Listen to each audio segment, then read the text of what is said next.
안녕하십니까. 오늘 제1차 2028 대입 개편 전문가 포럼의 사회를 맡은 교육부 대입정책과장 김혜림이라고 합니다. 먼저 전문가 포럼에 참석해 주신 여러분께 진심으로 감사드리고 오늘 행사의 진행 순서를 간단히 말씀드리겠습니다. 오늘 포럼은 국민의례 그리고 교육부 고등교육정책실장님 인사 말씀, 주제별 전문가 발제 순으로 진행됩니다. 발제 이후에는 종합토론 시간으로서 질의응답이 있을 예정이오니 많이 참여해 주시기 부탁드리겠습니다. 원활한 포럼 진행을 위해서 휴대전화는 전원을 꺼주시거나 진동으로 바꿔주시기 부탁드리고 실내에서 마스크 착용에 주의해 주시기 부탁드리겠습니다. 지금부터 제1차 2028 대입 개편 전문가 포럼을 시작하겠습니다. 먼저 국민의례가 있겠습니다. 모두 자리에서 일어나 앞에 있는 국기를 향해 주시기 바랍니다. 국기에 대하여 경례.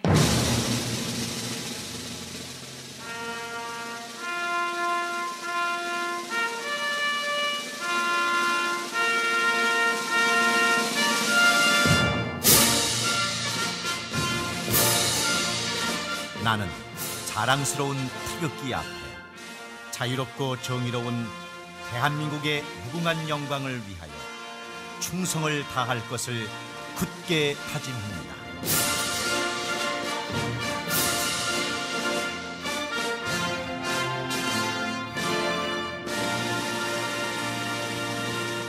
바로 이하 절차는 생략하도록 하겠습니다. 모두 자리에 앉아주시기 바랍니다. 이어서 교육부 김일수 고등교육정책실장님의 인사 말씀이 있겠습니다.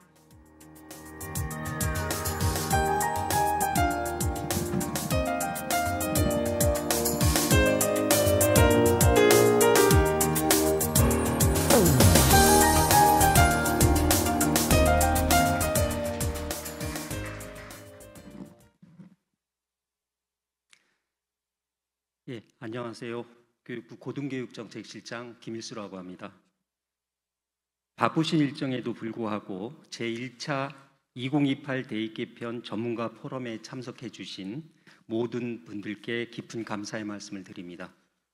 오늘 행사를 주관해 주신 한국대학교육협의회 장경호 대학입학지원실장님과 직원 여러분들 수고 많으셨습니다. 아울러 오늘 포럼의 좌장을 맡아주신 송주빈 전국대학입학처장협의회 회장님을 비롯하여 네 분의 토론자분들께도 깊은 감사의 말씀을 드립니다. 우리 사회는 이미 거대한 변화의 한가운데에 들어와 있으며 디지털 전환에 따른 산업 및 사회 변화, 초저출산으로 인한 학령인구 감소 등 우리 사회의 변동성과 불확실성이 커지고 있는 상황입니다. 이러한 미래의 사회에서 필요한 역량 증진을 위하여 학습자의 삶과 성장을 지원하는 2022 개정 교육과정과 함께 고등학교 수업과 학사 운영을 학점 기준으로 전환하는 고교 학점제가 2025년에 고등학교에 입학하는 학생부터 적용될 예정입니다. 이러한 공교육 체제의 혁신이 사회 변화에 대응할 수 있는 바탕이 되기 위해서는 대입제도 또한 미래교육이라는 하나의 지향점을 향해 발맞춰 나아가야 합니다. 그간 사회적 요구와 교육과정에 부합하는 대입제도를 만들기 위한 많은 노력이 있어 왔습니다. 2018년 8월 2015 개정교육과정에 따라 마련된 2022학년도 대입전형 개편 방안은 작년 대학 입시부터 적용되고 있으며 2019년 11월에 발표한 대입제도 공정성 강화 방안은 대입 전형 자료의 공정성을 강화하고 대학의 평가 전문성, 투명성을 높이기 위한 다양한 조치들을 시행해 오고 있습니다. 하지만 저출산 고령화 사회와 4차 산업혁명 본격화 등 급변하는 최근의 사회 환경은 현행 대입제도에 대해 보다 근본적인 혁신을 요구하고 있는 상황입니다. 다만 모두 잘 아시는 것처럼 대입제도는 사회 구성원의 다양한 가치와 이해관계가 부딪히는 매우 예민한 영역입니다. 이러한 상황에서 미래의 사회에 걸맞고 현장에서 안정적으로 운영될 수 있는 개편안을 마련하기 위해서는 다양한 관점에서의 접근과 심도 있는 검토가 반드시 필요합니다. 대학 입시 현장에 변화를 예측할 수 있는 다양한 분야의 전문가분들이 대입제도 개편의 큰 방향을 설정하되 학생과 학부모님들의 목소리도 놓치지 않아야 할 것입니다. 우리 교육부는 대입제도 개편의 중요성을 감안하여 충분한 소통과 사회적 협의를 거쳐 대입제도 개편안 시안을 마련할 예정입니다. 오늘부터 진행될 2028 대입개편 전문가 포럼은 2028학년도 대입제도 개편과 관련된 현장의 다양한 목소리를 듣기 위한 논의의 장입니다. 오늘 포럼에서 우리 교육과 대입제도에 대해 의미 있는 논의가 이루어지길 기대하며 교육부는 현장의 목소리를 듣기 위해 다양한 방법으로 더욱 노력해 나가겠습니다. 감사합니다.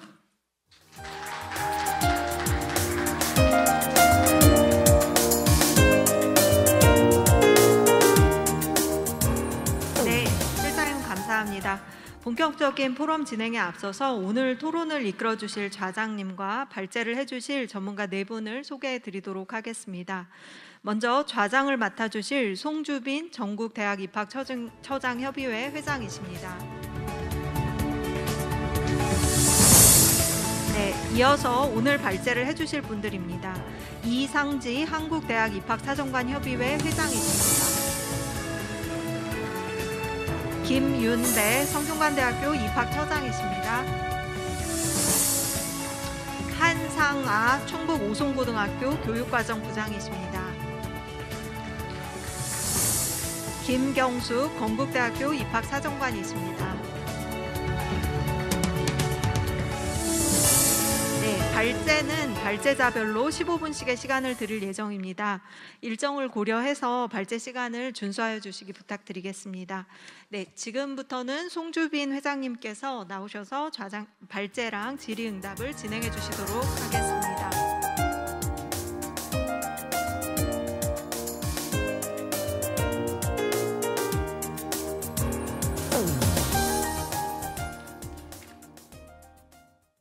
안녕하세요.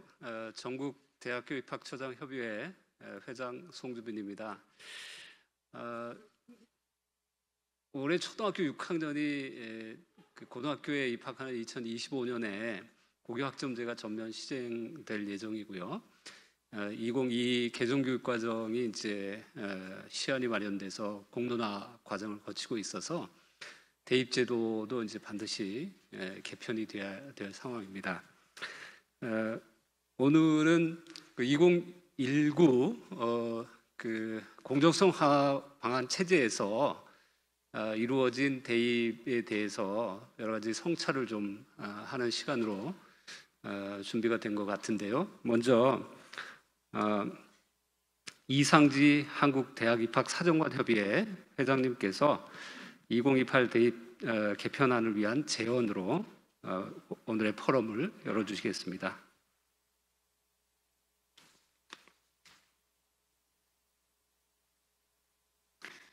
네, 안녕하세요. 한국대학 입학사정관협의회 회장 이상지입니다. 저는 2008 대입제도 개선안에 의해서 우리나라에 처음 입학사정관제가 도입된 2008년부터 입학사정관을 시작했습니다.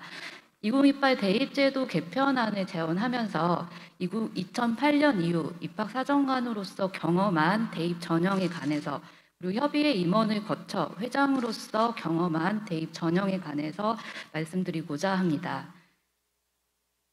먼저 목차입니다. 대입 제도가 어떻게 변화하고 있는지, 이러한 변화에 따라서 대입 환경이 어떻게 바뀌어 가고 있는지에 관해서 간략하게 살펴본 후에 2028 대입제도 개편안에 관해서 말씀을 드리도록 하겠습니다. 대입제도의 변화입니다. 대입제도는 시대의 흐름에 따라 많은 변화를 겪어왔습니다. 앞서 말씀드린 것과 같이 2058 대입제도 개선안을 통해서 우리나라에 입학사정관제가 도입이 되었고요. 2013 대입제도 개선안을 통해서 수능 위주 전형, 학생부 위주 전형 등 현재의 대입 전형의 표준 체계가 수립이 되었습니다. 현재 우리가 대입 전형에서 가장 큰 영향을 받고 있는 제도는 2022 대입제도 개편안과 대입제도 공정성 강화 방안입니다. 2022 대입제도 개편안은 처음으로 수기 공론화 과정을 거쳐서 대입제도가 개편이 되었고요. 학생부 종합전형의 공정성, 투명성 강화 등의 내용을 담고 있습니다. 하지만 이어서 학생부 종합전형 실태조사가 실시가 되었고 불공정 요소가 확인이 되면서 공정성 강화 방안이 실행이 되었습니다.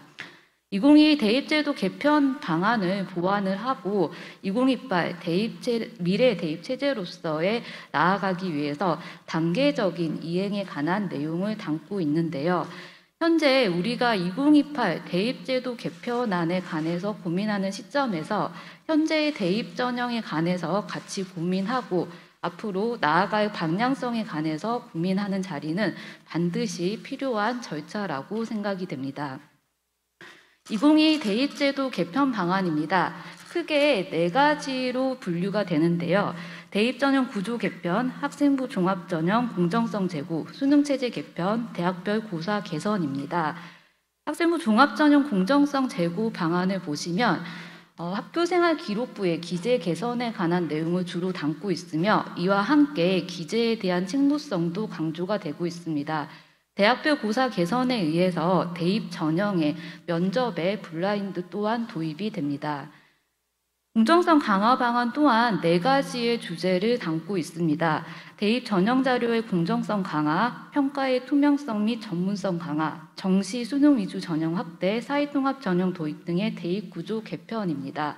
학생부 종합 전형의 공정성이 강화가 되고 대학 전형이 합리적인 비율로 그 전형이 이루어지는 내용과 사회통합 전형의 도입 등을 큰 축으로 하고 있으며 학생의 선택권 강화와 그리고 사교육의 의존도가 높은 전형의 비율을 축소하는 데 그 의미를 두고 있습니다.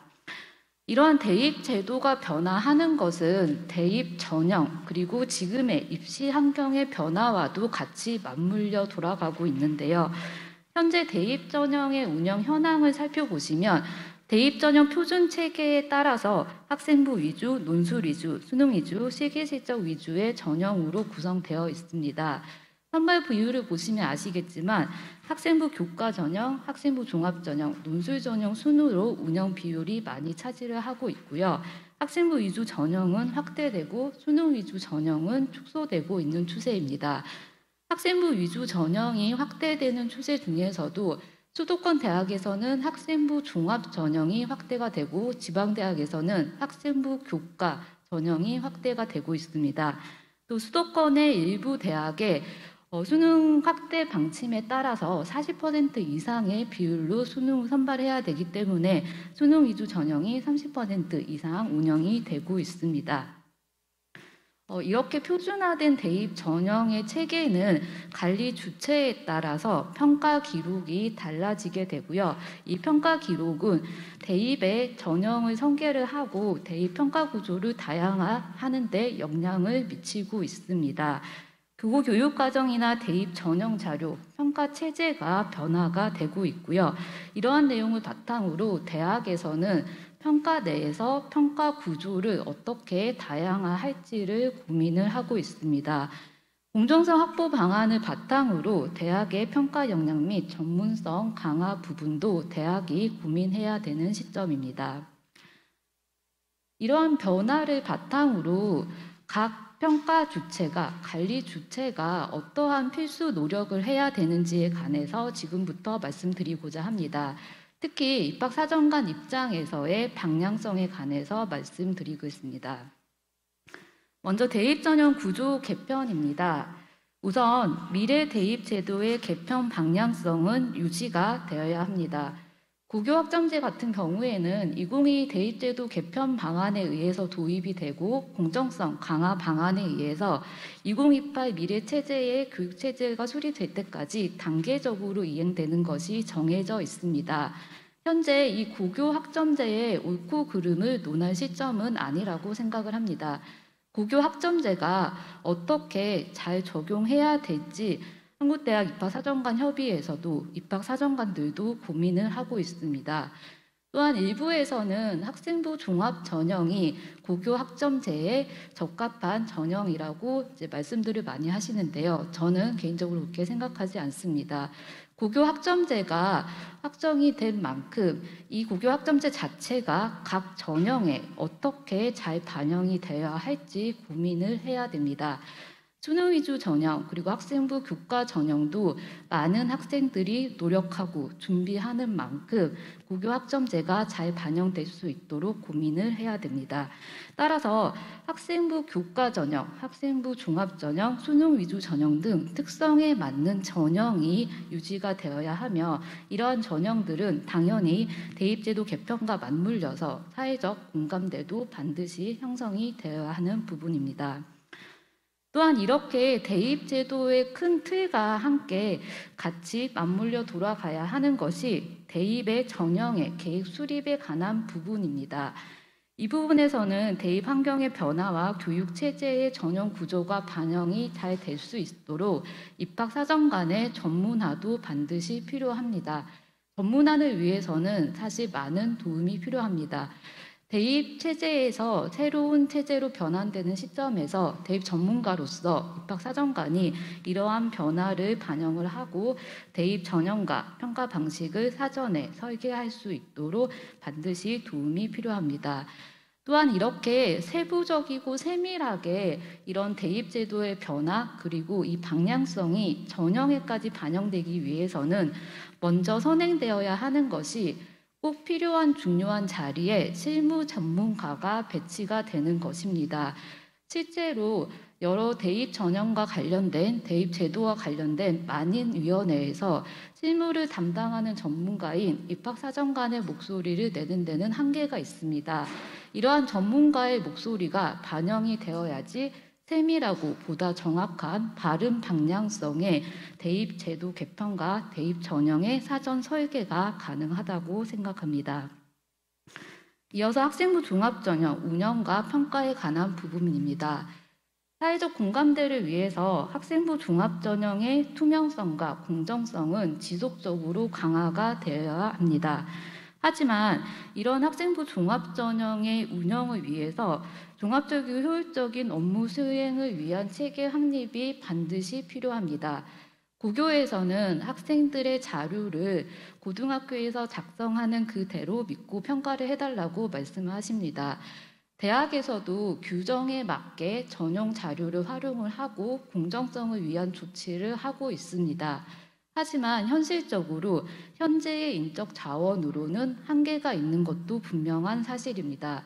예를 들면 2022 대입제도 개편 방안과 공정성 강화 방안을 적용해야 되는 서류 검증이 그러한 예가 될 수 있습니다. 그래서 이에 국가는 학교 교육 기반의 대입 전형의 운영 지원을 확대되기 위해서 대학을 조금 더 믿고 대학이 학생의 선발과 평가에 집중할 수 있도록 지금의 현 시점과 괴리감이 있는 규제는 완화될 필요가 있을 것으로 보입니다. 이 부분은 한국대학 입학사정관 협의회장으로서 꼭 드리고 싶은 말씀입니다. 마지막으로 대입 전형을 운영하는 인력의 전문화와 안정화 부분입니다. 입학사정관의 역할을 제고하고 역량을 강화할 필요가 있습니다. 입학사정관이 대입의 미래 전형 체제로 변화하는 시점에서 대입 전문가로 그 역할을 다 하기 위해서는 반드시 자격증화 등의 전문화가 필요합니다. 입학사정관의 진입 장벽은 낮습니다. 입학사정관의 역할과 책임과 역량 제고를 위해서 올바른 미래 전형 체제의 반영을 위해서 입학사정관의 여러 가지 평가적 지위 독립성 보장이나 처우 개선, 업무 수행의 특수성 등이 반드시 필요합니다. 사실 평가의 독립성뿐만 아니고 입학사정관의 운영의 독립성도 반드시 필요한 부분입니다. 사실 초창기에 비해서 현재의 입학사정관들의 운영이나 업무 수행의 독립성이 보장되지 않는 부분이 굉장히 많습니다. 그래서 이러한 부분도 미래 전형 체제로 변환되기 위해서 저희가 조금 더 세밀하게 전문가로서 대입 전형에 관해서 고민하기 위해서 반드시 필요한 부분이라고 생각이 됩니다. 네, 앞서 말씀드린 것처럼 대입 제도는 시대에 따라서 많은 변화를 겪어오고 있습니다. 2028 대입제도 개편안에 관해서 말씀드린 이 시점에서 현재의 대입 전형에서 이어가서 지금의 방향성이 잘 반영이 되고 대입 환경의 변화도 잘 반영될 수 있도록 한국대학 입학사정관 협의회 또한 고민하겠습니다. 감사합니다. 네, 이상지 협의회장님 수고하셨습니다. 이어서 김윤배 성균관대학교 입학처장님께서 2022 대입제도 개편과 공정성 강화 방안 평가를 주제로 말씀해 주시겠습니다.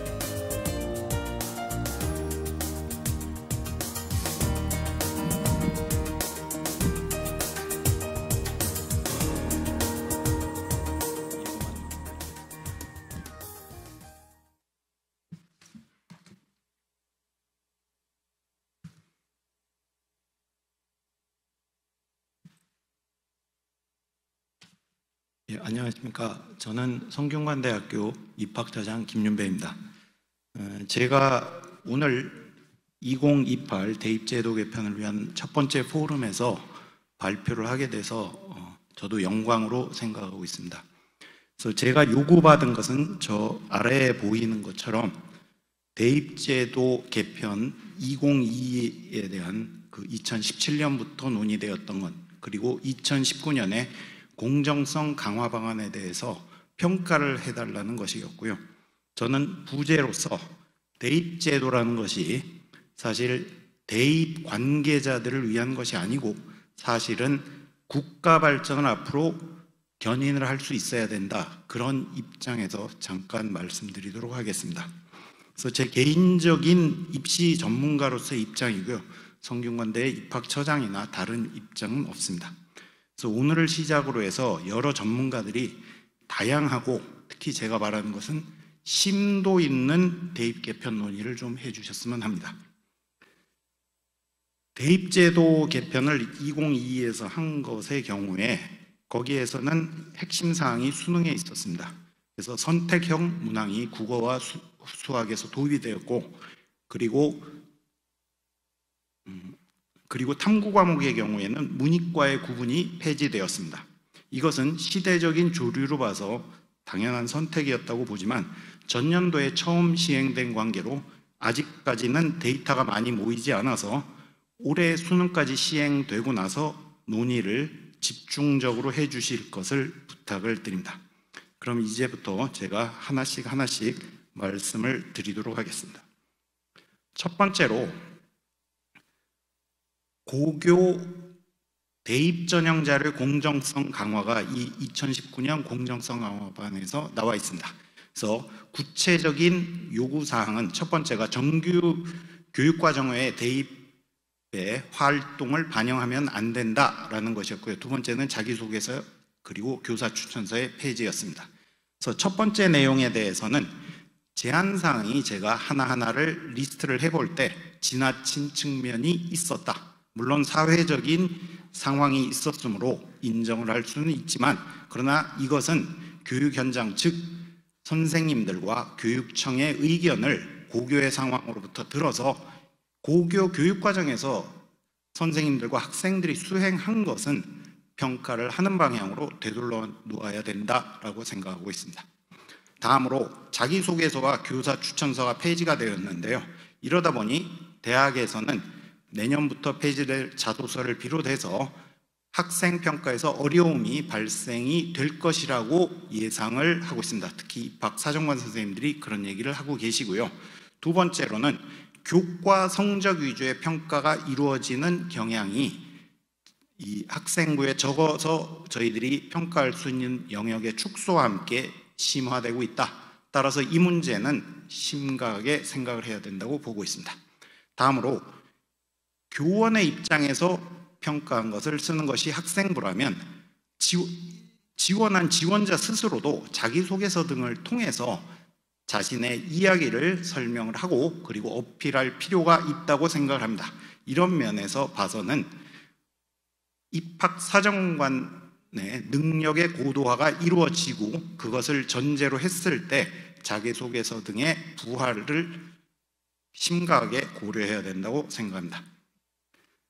다음으로 고교 대입 전형 자료의 공정성 강화 방안에 대해서 두 가지가 나와 있는데요.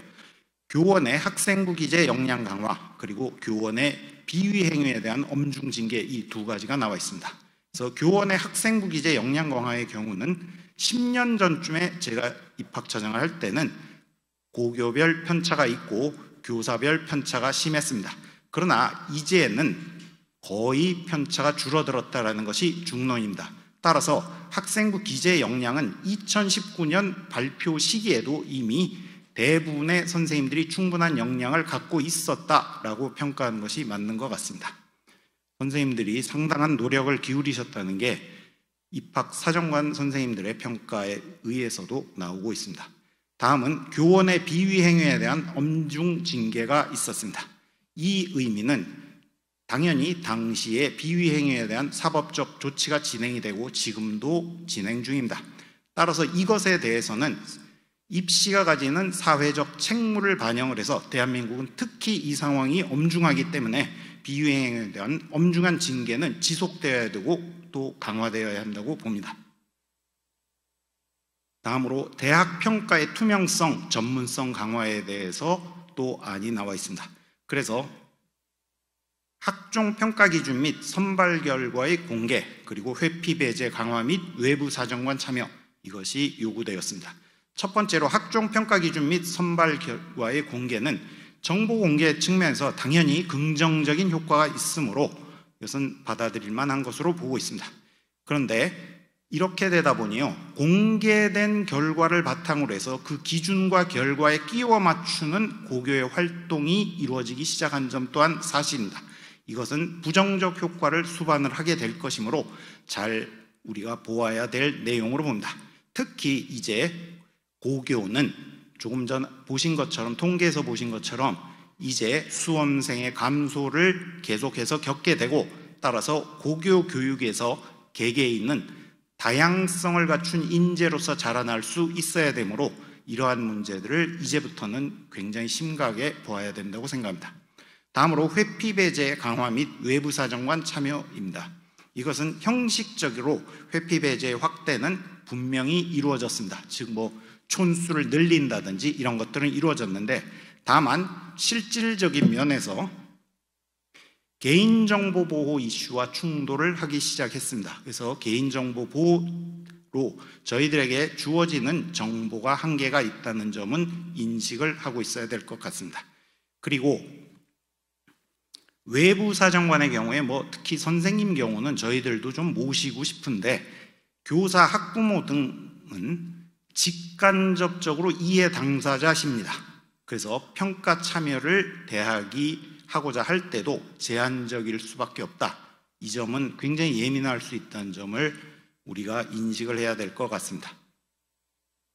다음으로 대학 평가의 투명성, 전문성 강화 측면에서 입학사정관의 전문성 및 공공성 강화가 요구되었습니다. 그래서 대학의 현황을 지금 보면 입학사정관이라는 새로운 직렬이 창출되어서 정규직제가 되는데 실패한 것 같습니다. 10년 동안 상당한 투자가 10년 이상 투자가 이루어졌음에도 불구하고 이것은 대학이 더 노력을 해야 될 것으로 보고 있습니다.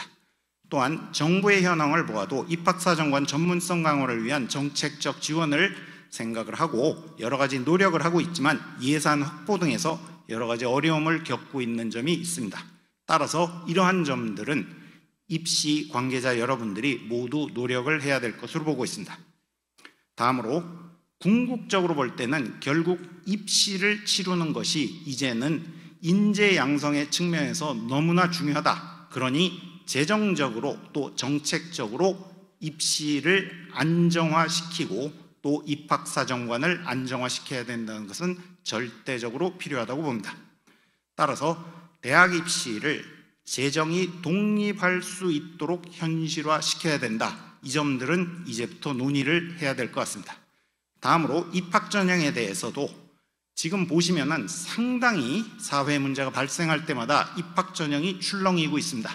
이런 것은 절대로 우리 고교의 현황을 보았을 때 바람직한 것이 아니며, 향후에는 국가가 인재 양성의 목표를 쓰고 그 인재상이 나오면 교육을 쓰게 되겠죠. 그럼 그 교육을 고등학교에서 이루게 되고, 입시는 평가와 그것으로부터 얻어진 데이터를 활용해서 선발하는 두 가지 기능을 어떻게 하면 인재를 잘 양성을 할 수 있을까? 그리고 그것은 개인의 능력의 발휘와 행복으로 연결될 수 있을까? 이런 큰 고민을 담아서 설정을 해야 된다. 그래서 사회적 합의와 장기적인 방향 설정도 포함되어서 논의를 해야 된다고 봅니다.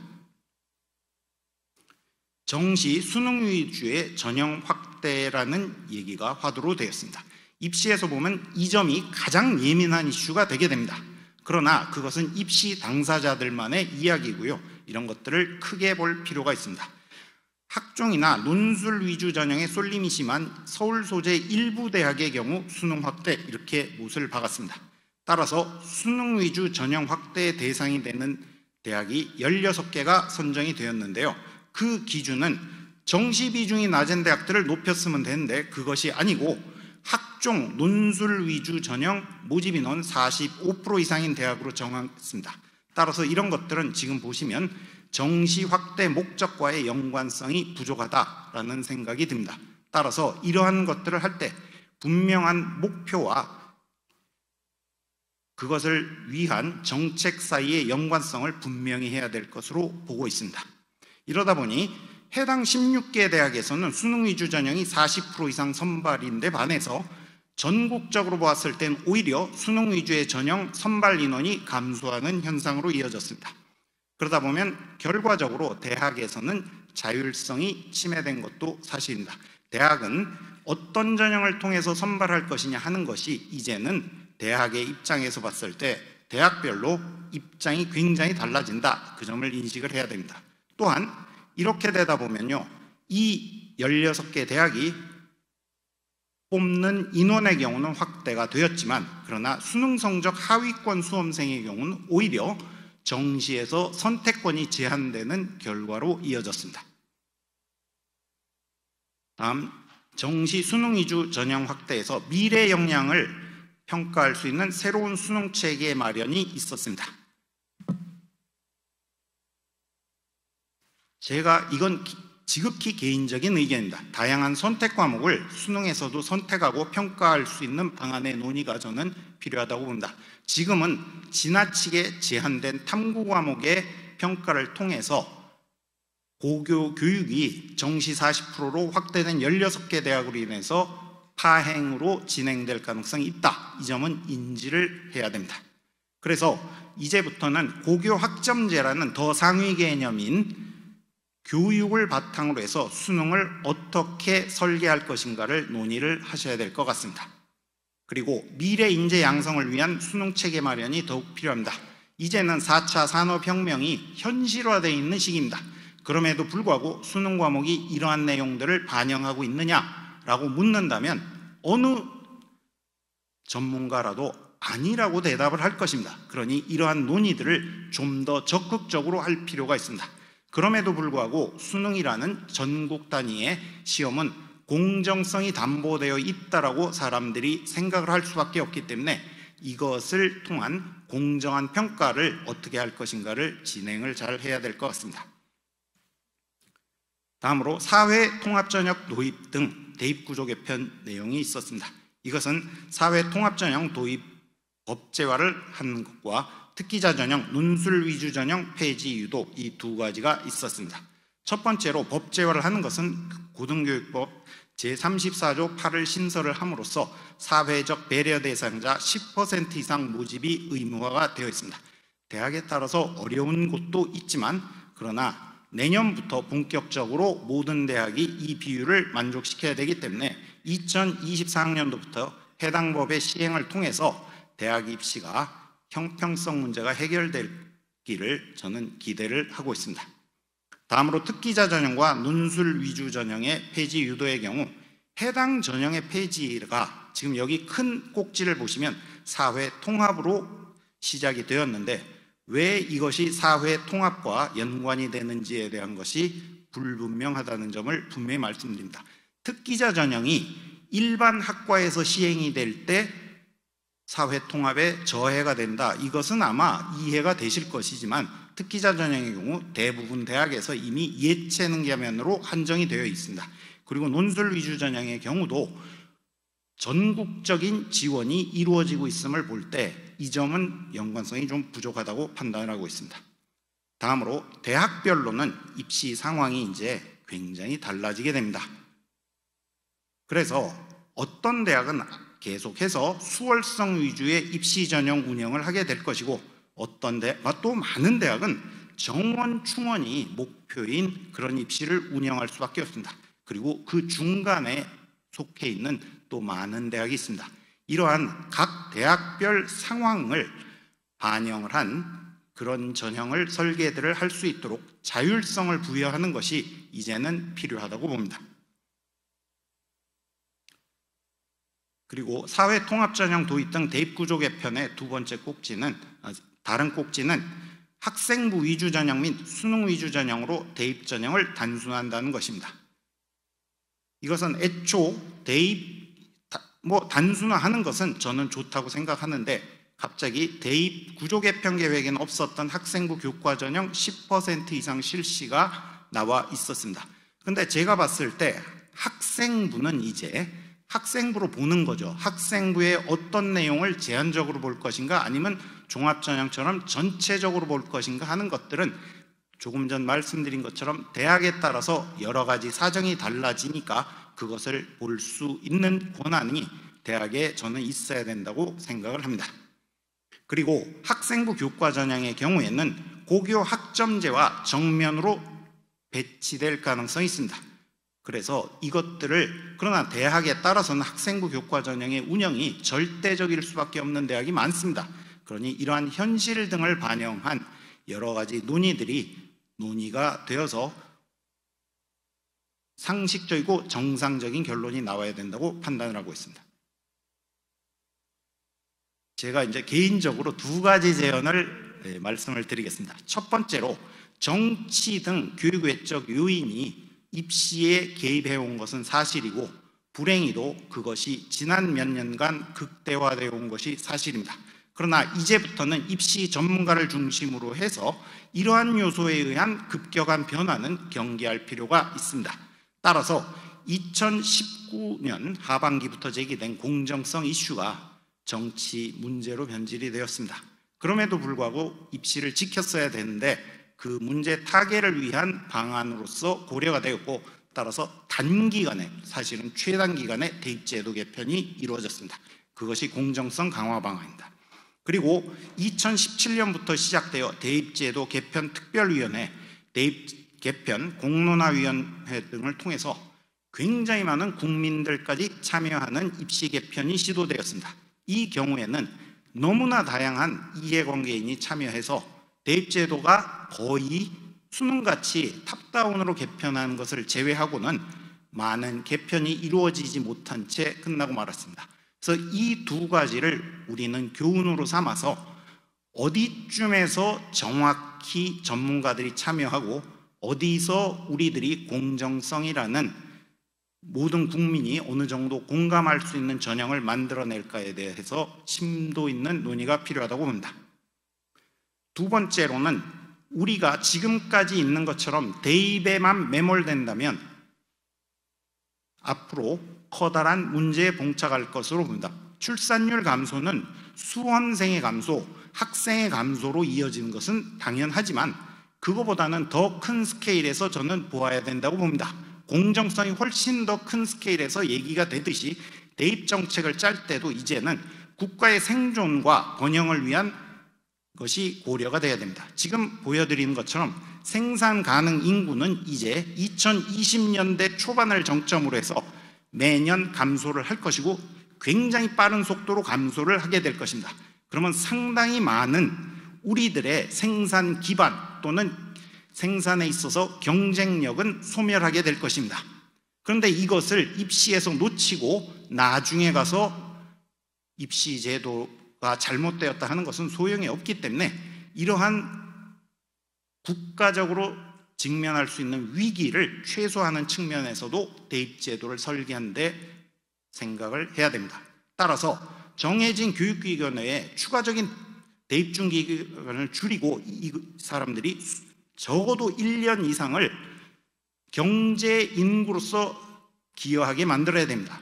그런데 이것은 개인의 입장에서 봐서 재수와 반수가 줄어드는, 또 자신이 입시에서 기회를 박탈한다고 생각을 하기 때문에 여러 가지로 신중하게 잘 다뤄서 이 지금 국가가 직면할 수밖에 없는 위기에 대응을 해야 된다고 봅니다. 제가 보기에 이 이외에도 입시 이외에 다른 우리 사회가 직면하게 될 여러 가지 문제들, 4차 산업혁명에 대비하는 것도 마찬가지고요. 이런 문제들이 이제는 큰 스케일에서 입시에 들어와서 그것들이 입시 제도에 정확히 녹아나야 된다고 생각합니다. 그리고 이러한 입시 제도의 변화를 줄 때는 입시 현장의 변화를 정확히 예측할 핵심 전문가가 필요합니다. 입시 제도는 저와 같은 자연과학자의 입장에서 봤을 때는 이것은 소위 말하는 풍선 효과가 극대화되는 제도입니다. 따라서 충분한 시간을 가지고 논의와 검토를 거친 후에 입시 정책을 수립을 해야 됩니다. 마지막으로 제가 감사합니다 대신에 이것은 드리는 말씀입니다. 우리는 많은 사회적인 문제를 직면을 하게 될 것이고요. 그것이 일부는 대입 정책을 통해서 해결이 돼야 됩니다.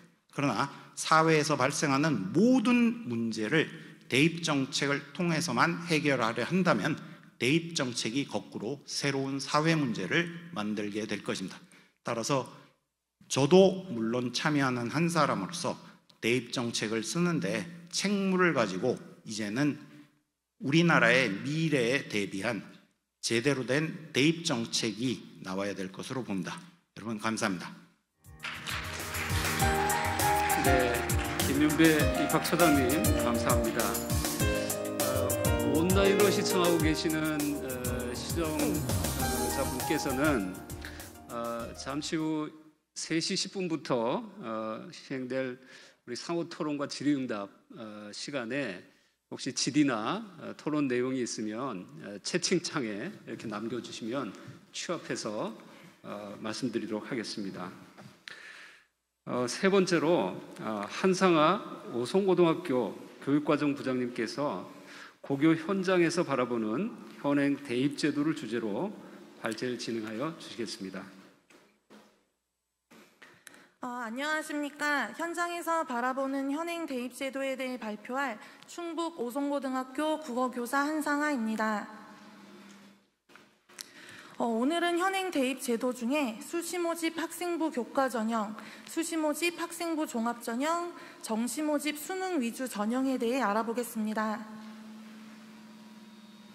이름 있는 대학에 들어가고 높은 사회적 자리에 올라가는 것은 훌륭한 교육을 받은 결과이다라는 본래의 순서를 뒤집어서 고등학교 교육을 좋은 대학에 들어가는 수단으로 생각하는 입시 중심의 교육은 많은 부작용을 초래합니다. 그렇기 때문에 입시와 경쟁 중심의 교육에서 벗어나 학생 한 명 한 명의 잠재력을 실현하는 교육으로 도약하기 위해 현장의 모든 교사들은 마음을 합하고 있습니다. 이렇게 잠재력을 실현하는 교육으로 도약하기 위해 노력하는 고등학교가 기대하는 대입 전형의 방향을 살펴보기 위해 현장에서 바라보는 현행 대입 제도에 대해 알아보겠습니다.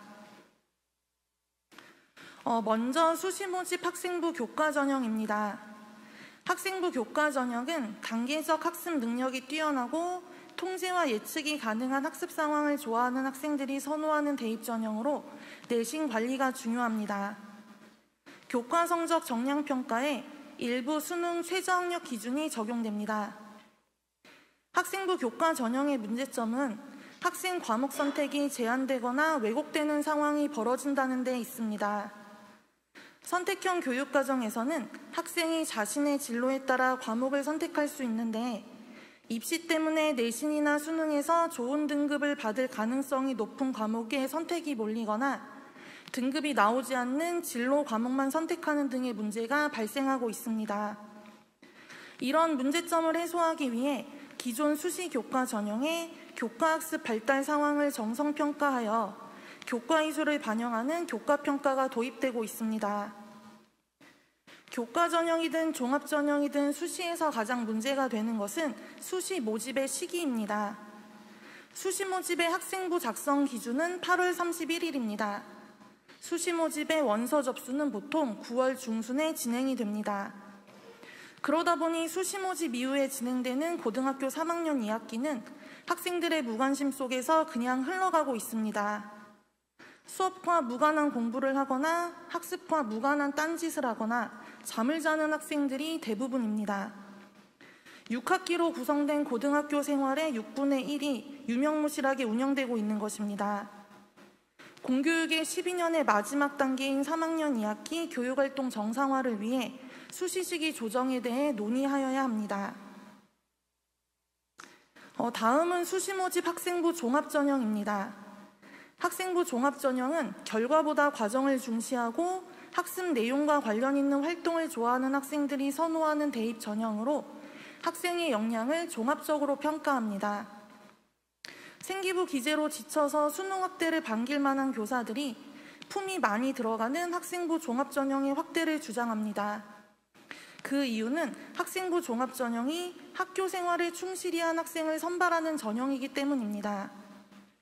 학생부 등을 종합적으로 평가하면서 학생의 다양성을 확인하고 그 가치를 인정하는 전형입니다. 학생부 종합 전형의 확대가 교실 수업 개선을 위한 설득에 힘을 실어 주었습니다. 또한 학생부 종합 전형을 준비하는 학생들은 성적을 얻기 쉬운 과목만이 아니라 자신의 진로에 맞는 과목을 선택하여 수강합니다. 어려운 과목도 자신의 진로에 필요한 학습 내용과 성취 기준을 담고 있다면 도전적으로 선택하여 학습하고 있습니다.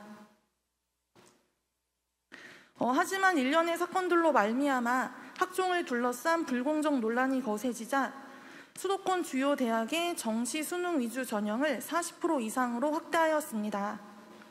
이런 흐름은 학종은 불공정하고 수능은 공정하다는 생각을 기반으로 하고 있습니다.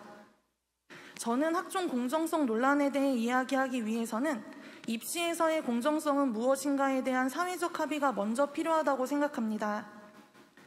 모든 학생이 같은 시험을 보고 줄을 세우는 게 공정하다는 것은 수능의 공정입니다.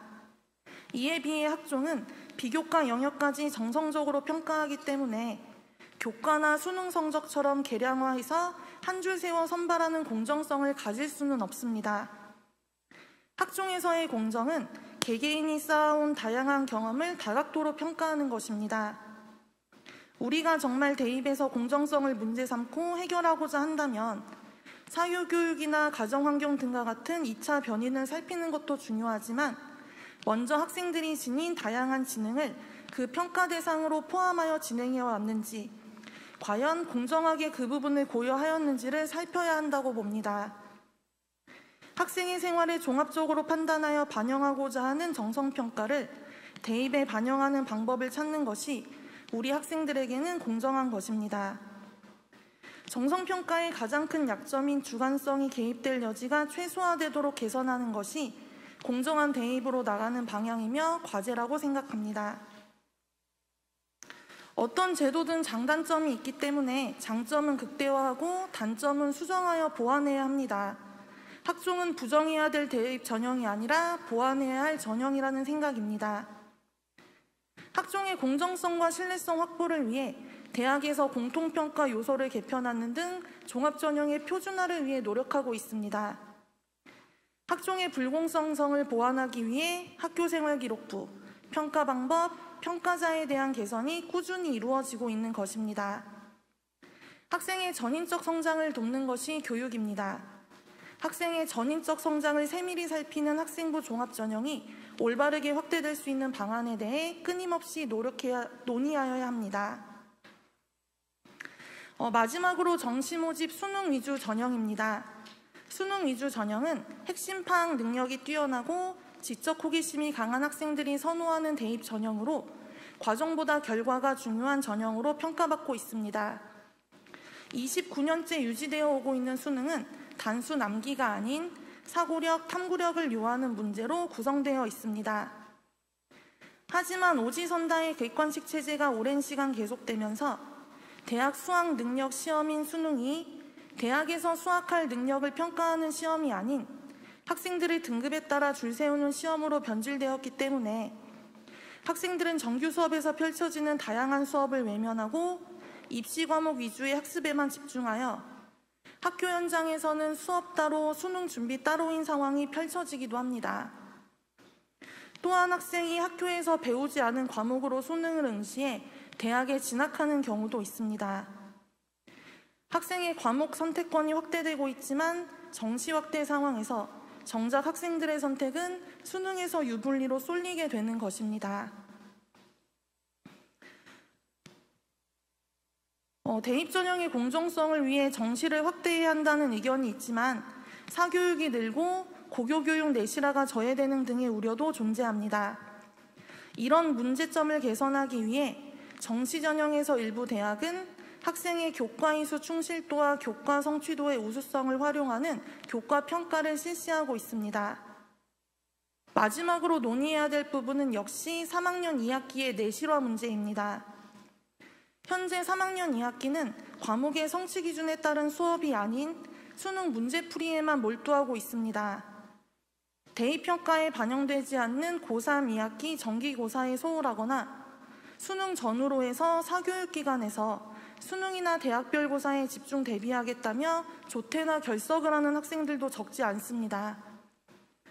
고교 수업은 3년, 6학기가 기준인데 고3 2학기가 입시 때문에 황폐화되는 문제에 대해 이제는 정식으로 논의를 해야 하는 시점입니다. 사실 수능에서 평가하고자 하는 문해력, 자료 해석 능력, 상황 판단 능력, 수리력, 추론 등은 어느 날 갑자기 학생에게 개별적으로 주어지는 능력이 아닙니다. 학교에서 배우는 과목 하나하나를 성실히 이수하고 성취 기준에 도달하는 일련의 과정을 통해 종합적으로 길러지는 역량입니다. 수능과 내신이 별개로 보이기도 하지만 학교 생활을 충실히 하면서 수업에 최선을 다하는 학생들이 수능에서 좋은 결과를 받는다는 사실을 학생과 학부모님, 선생님들께서 신뢰하여야 합니다. 마지막입니다. 학교는 교육활동 활성화를 위해 최선을 다하겠습니다. 학문탐구, 인성함양, 체력증진, 예절교육, 민주시민교육 등 학생의 전인적 성장을 위해 다각도로 노력하겠습니다. 대학에서는 학교 교육활동을 성실하게 수행한 학생들을 공정하게 선발할 것입니다. 그러면 학생들은 충실하게 학교 생활을 하면서 학교 교육을 기반으로 대입을 준비할 수 있을 것입니다. 학생의 전인적 성장과 심성함양을 교육의 목표로 삼는다면 그 과정에서 벌어지는 교육과정과 대입에 관한 갈등과 토론, 대화과정 그 자체가 참다운 미래 교육으로 나아가는 출발점이 될 것이라 믿으면서 발표를 마치겠습니다. 감사합니다. 네, 한상원 선생님 수고하셨습니다. 마지막으로 대학 현장에서 바라보는 현행 대입제도에 대해서 김경숙 건국대학교 입학사정관님께서 말씀해 주시겠습니다.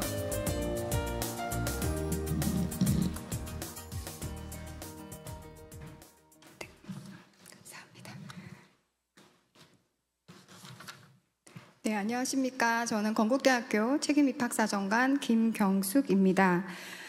오늘의 포럼을 준비하면서 든 생각은 저희가 무엇인가를 개선하기 위해서는 현황이 어떻게 되어 있는가, 현황의 문제점에 대해서 저희가 한 번 더 되짚어보는 것이 가장 중요한 부분이 아닌가 싶고요. 그것이 오늘 포럼의 의의가 아닌가 싶습니다. 그래서 오늘 제기되는 문제들이 차후에 2차, 3차 포럼에서도 심도 있게 논의되기를 바라는 마음으로 오늘 좀 진행을 해보고자 합니다.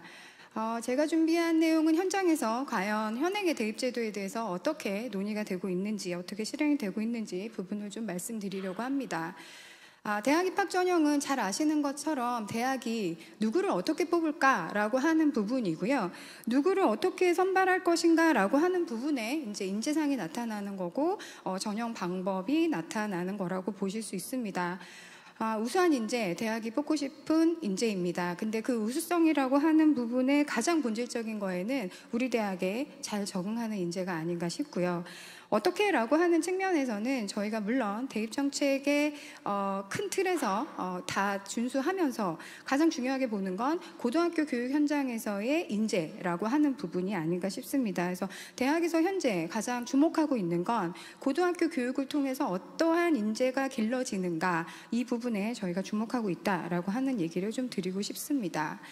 현재 대학에서 진행되고 있는 전형 운영별 내용을 보시면 잘 아시는 것처럼 2013년 대입전형 간소화 방안에서 제시된 대입전형 표준화죠. 수시 4개, 정시 2개의 틀에서 진행이 되고 있습니다. 학생부 교과 전형은 대학마다 이제 조금 다소 다르게 운영이 되고 있습니다. 그게 계속적으로 앞에 발제자들이 얘기한 것처럼 대학에서의 현황, 대학에서의 상황에 따라서 진행되는 부분이다라고 보시면 되고요. 교과를 정량 100으로 하는 경우도 있고 교과 정량의 서류와 또는 면접을 반영을 하기도 하고요. 수능 최저가 반영이 됩니다. 그래서 실제로 수능 위주 전형에서만 수능이 필요한 것이 아니라 수시에서도 수능이 필요합니다. 아까 고등학교 선생님께서 말씀하신 것처럼 수능이 얼마나 지금 현재 고등학교의 교육을 황폐화시키고 있는지에 대해서는 익히 예를 들어 드렸는데요.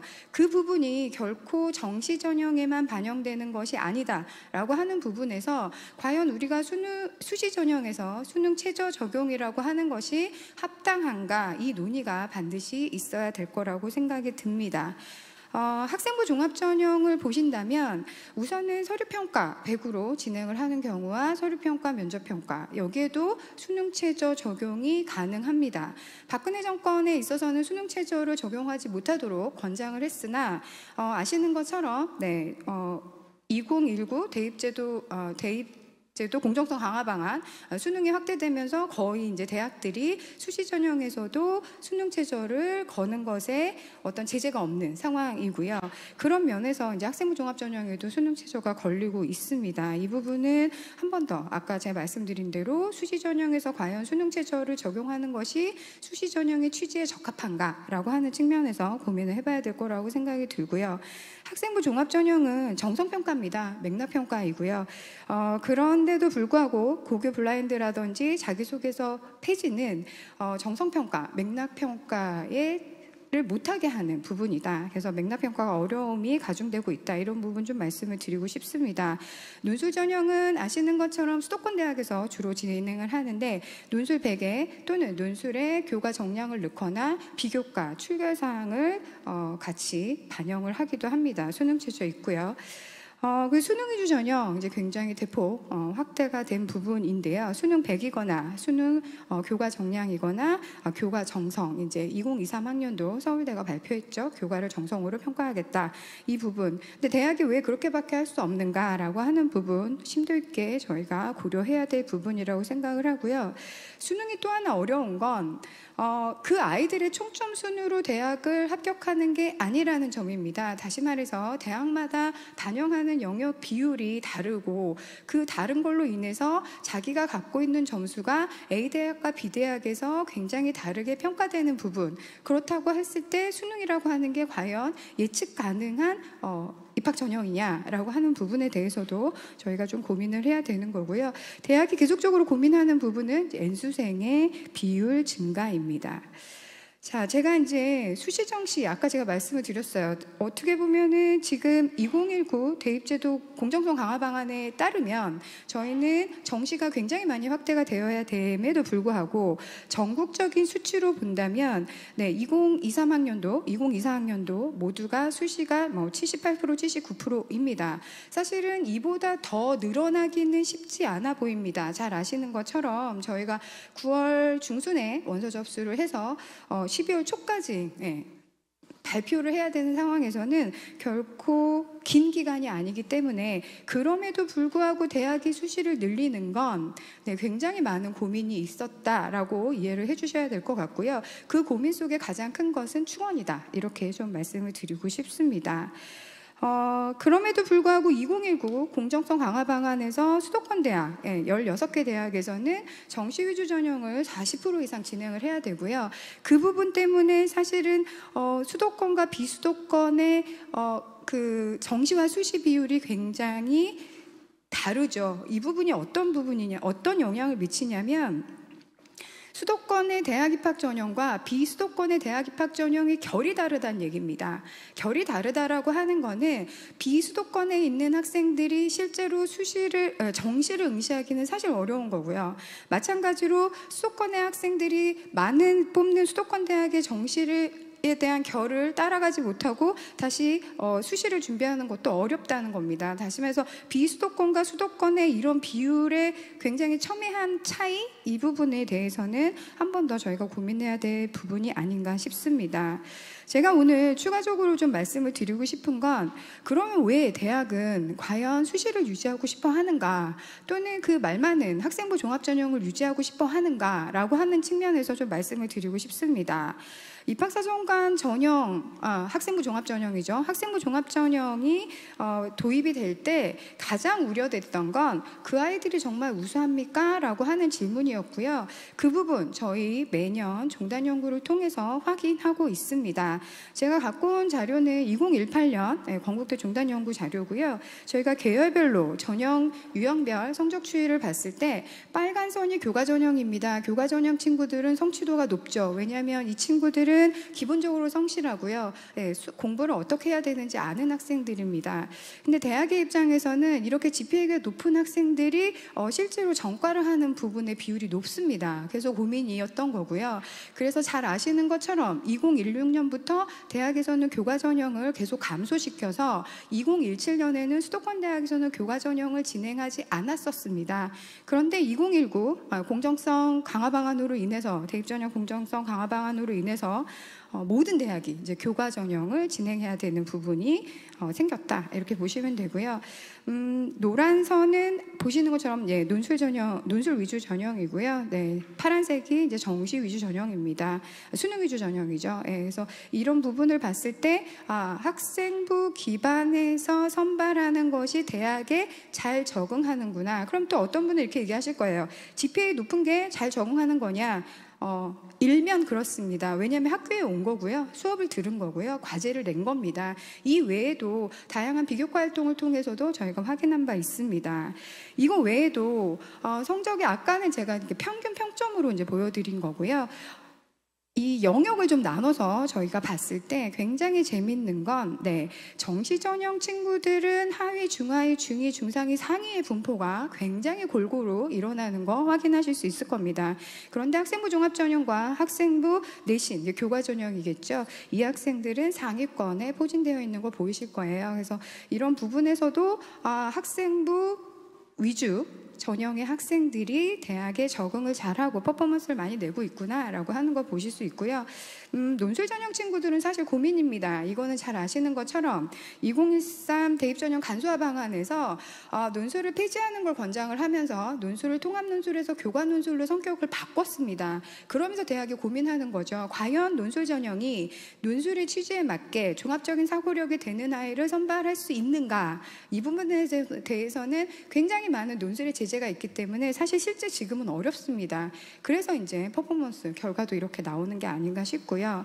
이거와 함께 대학이 가장 고민하고 있는 건 부적응 여부입니다. 그래서 보이시는 것처럼 정시 전형 친구들이 가장 이탈률이 높습니다. 이건 건국대만 이런 거 아닌가요? 그렇지 않고요. 저희가 2016년 총 6개 대학이 공동 연구를 했었고요. 제가 그 해에 42개 대학의 56개 종단 연구를 검토했을 때 대부분의 대학이 수능 위주 전형의 학생들이 이탈률이 가장 높았고요. 학교에 대한 만족도나 성과는 학생부 종합 전형 친구들이 가장 높았다, 이렇게 말씀을 좀 드릴 수 있습니다. 저희가 종단 연구를 하면서 또 인터뷰를 했습니다. 근데 이제 교수님들이 계속 얘기하시는 건 대학에 와서 공부할 수 있는 아이를 선발해 주세요. 결론적으로는 그겁니다. 그래서 대학에 와서 공부를 할 수 있는 수학 능력이 있는 학생들은 결국은 해당하는 전공에 관심이 있어야 되는 거고요. 해당하는 부분에 대한 아주 기초를 고등학교의 교육과정을 통해서 이수하면 좋겠다라고 말씀을 하신 겁니다. 심지어 저희 K융합과학기술원의 줄기세포 재생공학과 같은 경우에는 무려 2년 동안 정시전형을 운영하지 않았습니다. 정시전형 운영하지 않은 이유는 그 아이들의 정시 수능 성적이 굉장히 높습니다. 그럼에도 불구하고 그 친구들이 잘 아시는 생명과학 2과목을 이수하지 않은 학생이 많은 거예요. 그런데 줄기세포 재생공학과의 1학년 전공기초에는 생명과학 2과목을 이수하는 내용과 비슷한 내용으로 이제 전공 기초가 들어가는데 그 부분이 이수되지 않는, 그러니까 관심이 없는 학생들이 정시 전형 높은 성적으로 들어왔을 때 그 아이들이 방황을 시작하는 거죠. 내가 이과에 잘 맞지 않는가? 또는 전혀 이해가 안 되는 부분에서 진행을 하려 하니 힘들어지는 부분, 그 부분 때문에 2년 동안 정시 전형을 운영하지 않으셨고요. 이탈에 대한 고민은 뭐 그과가 인기 있다 없다의 차이는 아닙니다. 그래서 심지어 저희 건국대학교 수의과에서도 이탈을 고민하고 있고요. 문제는 이겁니다. 이탈을 할 때 혼자 이탈하면 됩니다. 교수님들 그렇게 얘기하세요. 혼자 이탈하면 됩니다. 혼자 잠수 타면 됩니다. 그런데 이제 주변에 계속적으로 이제 동요를 시키는 거죠. 그래서 한 명이 잠수 탈 거, 3명이 잠수 타게 되고 5명이 잠수 타게 되고 이제 그런 부분들을 교수님들이 우려하시는 부분이다. 그래서 이탈이라고 하는 측면에서도 고민이 되고 있는 부분이 정시 전형이다. 이렇게 좀 말씀을 드리고요. 저희 2020 학년도 종단 연구도 마찬가지 결과입니다. 근데 굉장히 재밌는 것 중에 하나는 KU 자유촌 전형, 학생부 종합 전형이죠. 그게 이제 교과 전형이라고 얘기할 수 있는 KU 학교 추천 전형과 결과가 비슷합니다. 이 얘기는 뭐냐면 종합 전형이 교과 전형의 성격을 많이 갖고 있는 거고요. 아마 고등학교 선생님이 아까 잘 특징들을 설명하셨는데 아마 지원을 시키실 때 종합 전형에 뭔가 교과 전형과 다른 특별성을 찾기가 어렵다 보니 교과 전형과 유수한 풀에서 조금 더 어떤 활동이라든지 학과에 대한 인지도, 자기의 진로 성숙도가 높은 아이들을 다시 또 종합 전형으로 걸러내는 게 아닌가. 그래서 실제로 저희가 종단 연구 결과를 보면 이제 종합 전형의 학생들이 굉장히 교과 전형의 학생들이 갖고 있었던 과거의 그런 특성들을 보이는 부분이 바로 이 평균 평점으로 좀 해석이 될 수 있을 것 같습니다. 근데 보시는 것처럼 여전히 논술 전형과 수능 위주 전형은 평점이 그닥 높지 않다라고 하는 거 한 번 더 말씀을 좀 드리고요. 이거는 이제 아까 말씀드렸던 하위, 중하위, 중위, 중상위, 상위에 분포한 전형 유형별 분포입니다. 2018년도의 종단 연구 결과와 크게 다르지 않다라고 하는 거 보실 수 있을 거라고 생각이 들고요. 지금 현재의 체제, 다시 말해서 지금 수시와 정시가 나눠져 있고 수시에 4개, 정시 2개가 진행이 돼야 되는 이 상황에서 고민이 참 많습니다. 어느 누구도, 어느 대학도 이 부분을, 이 체제를 거스를 수는 없잖아요. 근데 가장 문제는 교과 전형에서의 정량평가의 어려움이 아닐까 싶습니다. 그래서 이제 2025년에 이제 고교학점제가 전면 도입이 된다면 공통 외에는 모두 5등급 성취평가제인데 이것이 과연 정량으로 얼마만큼 학생의 역량을 확인할 수 있는가라고 하는 부분, 정량평가의 어려움이 있을 거고요. 학생부 종합전형에서는 지금처럼 고교 블라인드라든지 자기소개서가 폐지되고 있는 상황에서 얼마만큼 대학에서 맥락평가가 가능한가, 이 부분이 바로 저는 정성평가의 가장 큰 어려움이 아닌가 싶습니다. 이렇게 되면은요, 학교의 영향력, 교사의 영향력이 어마어마해집니다. 다시 말해서 지원자가 지원하는데 지원자가 본인의 내용을 소명하거나 강조할 수 있는 자기소개서를 폐지한다는 거는 실제로 학교의 영향력, 교사의 영향력으로만 대학에서 학생을 선발해라 라고 하는 부분인 거고요. 이것이 정말 과연 우리가 지향하고 있는 공정성인가, 이 부분 한 번 더 저희가 고민해야 될 것 같습니다. 수능이라고 하는 부분은 이제 신화가 깨졌다, 저는 이렇게 말씀을 드리고 싶고요. 제가 말씀드리는 수능의 신화는 수능 위주 전형으로 합격한 학생은 학업 역량이 담보된다입니다. 근데 잘 아시는 것처럼 지금 N수생이 건국대가 지금 70%가 넘습니다.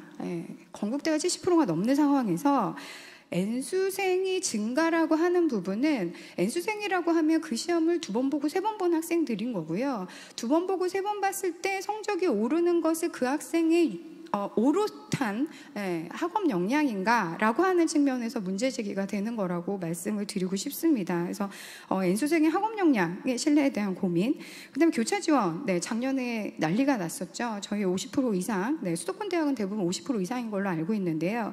이게 문제가 이제 당장 터지진 않을 겁니다. 근데 2, 3년 후에 교차 지원에서 들어온 학생들이 전과를 신청하기 시작하면 전과로 빠져나간 학과도 문제이고 전과생들을 받아야 되는 학과도 문제가 발생하는 부분입니다. 이 부분이 과연 대학에서 원하는 인재, 적합한 인재를 선발했는가라는 부분에 심각한 문제 제기가 되지 않을까 싶습니다. 그리고 또 하나는 아까 말씀드린 대로 줄기세포 재생공학과에서 보여드린 대로 고교 생활의 충실성과 전혀 상관없이 생명과학 2를 하지 않아도 충분히 수능에서 생명과학 1과 지구과학 1으로도 생명과학 관련한 계열에 입학을 할 수 있고, 입학을 하고 나서는 적응하기가 어려워지는 이런 상황들을 말씀을 좀 드리고 싶습니다. 결국엔요, 저희가 대학 입학 전형을 고민을 할 때 대학 입학 전형 준비해서 우리 아이들이 어떤 경험을 하는가, 이 부분에 좀 초점을 맞췄으면 좋겠습니다. 어떤 경험을 하는가에 초점을 맞추면 당연히 대입 전형도 교육적이어야 합니다. 그래서 지금 현재 고교 교육과정과 대입 전형의 엇박자가 지금 대입 전형에서는 혼란인 거고요. 대학의 혼란뿐만 아니라 고등학교에서의 교육과정 운영에서도 굉장히 혼란이라고 생각이 듭니다. 그래서 지금 현재 2019 대입제도 공정성 강화 방안에서 제시하고 있는 수능 위주 전형 40% 이상 권고, 그 다음에 수시에서의 수능 최저 적용에 대한 부분에 대한 자율성, 이런 부분도 좀 한 번 더 고민하셨으면 좋겠고요. 결국은 이렇게 계속적으로 엇박자가 난다면 수능의 준비는 이제 개인의 몫이 되는 거고요. 그렇지 않다라면 고등학교 교육과정은 파행적으로 운영될 수 없도록 조장하는 것이 아닌가라는 생각이 듭니다. 그리고 이제 대입 전형의 공정성, 굉장히 논란이 많은 부분인데요. 저희가 더 이상 대입 전형의 공정성을 전형별 비율의 균등 분할이나 객관성으로 확보되는 것이 아니라고 하는 공감대를 형성했으면 좋겠습니다.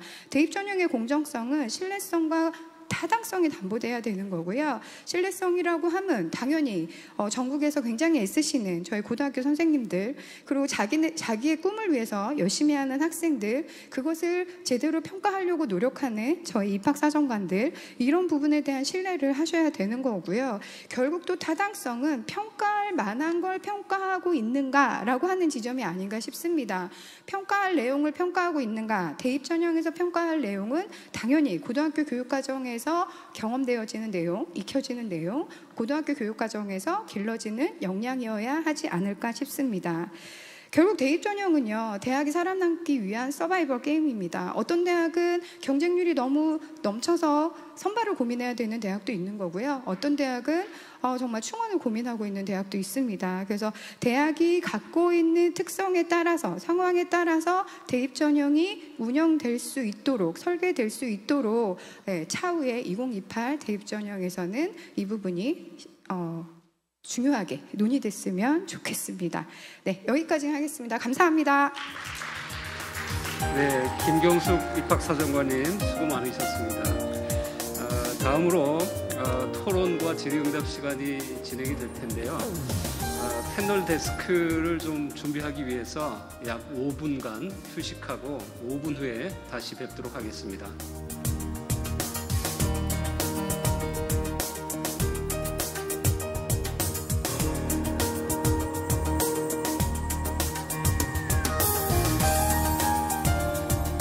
네, 그러면 종합 토론과 또 질의응답 시간을 갖도록 하겠습니다.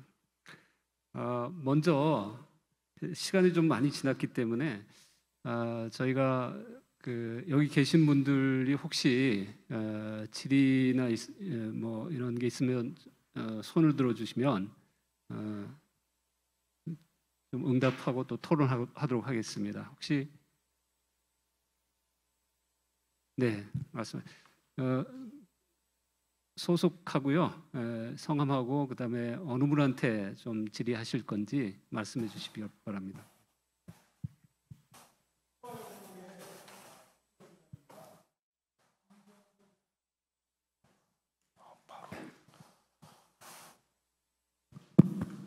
예, 세화여고의 박기혁 교장입니다. 김경숙 입학사정관님께 여쭤보겠습니다. 내년부터는 우리 그 고2 학생들이 진학하게 되면 독서 이력도 반영도 안 되고 그리고 수상 기록도 반영이 안 됩니다. 뭐 이런저런 이유로 제한이 많이 걸리고 현재 블라인드 테스트까지 진행되고 있는데 학교마다 운영하는 다양한 프로그램이 있고 학생의 수준도 다 다릅니다. 자, 그런데 이런 것들로 제한을 하게 되면 입학사정관 입장에서는 정말 학생들에 대한 잠재력을 제대로 평가하실 수 있는 것인지 여쭤보고 싶고요. 이런 거기다가 자기소개서나 뭐 선생님들의 추천서에 대한 이야기는 서로 선생님들마다 의견이 있습니다만은 자기소개서까지 없애버리게 된다 그러면 사실 학교에서는 독서 이력이 빠지는 순간에 독서 교육에 벌써 문제가 생기고 있고 또 수상제도의 그 순기능이 사라지고 있습니다. 그래서 이런 것에 대한 폐지, 이걸 다시 환원하는 것에 대한 의견은 어떠신지 여쭤보고 싶습니다.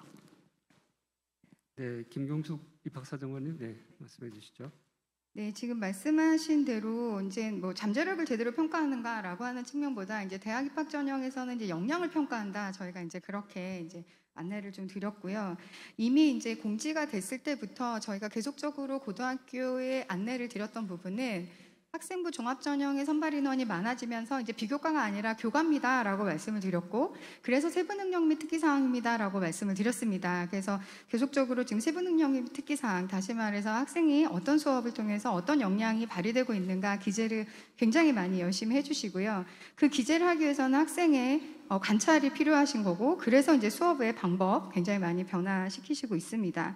근데 이제는 그것만으로는 안 될 것 같고요. 고등학교 교육과정의 개편이 필요한 부분입니다. 여기서 개편이라고 한다면 학생의 수요에 맞게, 다시 말해서 학생이 관심 있는 영역으로 교육과정이 개편돼야 되는 거고요.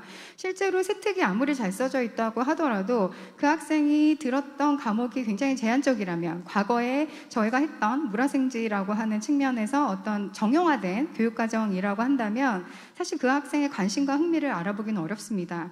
그런 측면에서 지금 교장 선생님이 제기하셨던 잠재력이 제대로 평가될 수 있는가, 현재 제대로 평가는 됩니다. 근데 그게 우려스러운 거는 맞고요. 그렇기 때문에 맥락적인 평가가 어렵다는 얘기를 제가 드렸습니다. 하지만 평가가 불가한 건 아닙니다. 근데 거기에 맞춰서 고등학교에서 교육과정 개편이 같이 되어야만 그 고등학교의 학생들이 손해를 보지 않는다. 우선은 이렇게 말씀을 드릴 수 있고요. 두 번째로 지금 자기소개서 폐지를 얘기하셨는데 저도 이 부분이 굉장히 안타까운데, 모든 대학이 자기소개서를 폐지할 필요는 없습니다. 교육부에서 한 번 더 논의를 해주셨으면 좋겠고요. 자기소개서를 제출받는 순간 대학의 경쟁률이 떨어집니다. 수시 경쟁률이 떨어짐에도 불구하고 필요한 대학은 받으면 되는 거고요. 필요하지 않는 대학은 안 받으면 되지 않는가. 그래서 이 부분이야말로 대학의 자율권으로 남겨두시면 학생부에서 뭔가 소요하게 쓰여져 있는 부분은 지원자가 본인의 변으로 얘기를 할 수 있는 거고요. 아까 교장 선생님이 얘기하신 대로 학생이 독서활동을 통해서 자기 말로 자기 글을 쓰는 거 굉장히 중요하게 대학 교육의 역량이라고 보여집니다. 그 부분이 없어지는 건 구더기 무서워서 장 못 담그는 거랑 같지 않는가. 충분히 아이들이 할 수 있는 부분을 굉장히 큰 우려를 갖고 저지하는 것이 아닌가라는 생각이 듭니다. 그래서 두 가지 다시 정리드리면, 역량을 평가할 수 있는가, 충분히 저희 교과학습 발달 사항으로 역량 평가 되고 있고요. 그와 함께 자기소개서 부활, 저희 대학에서도 이 부분은 대학의 자율권으로 좀 넘겨줬으면 좋겠다라고 의견을 드리고 싶습니다. 네, 감사합니다. 자기소개서를 위주로 한 학생부 종합전형의 평가 요소 축소, 미반영 뭐 이런 그 질문이 나왔기 때문에 우리 김윤배 차장님께 한번 여쭤보겠습니다. 자기소개서가 대학에서 학생의 역량을 평가하는데 꼭 필요한지, 학생부 종합전형에서 그 평가 미반영 이 부분을 어떻게 개선하면 좋을지 간략히 좀 말씀해 주십시오.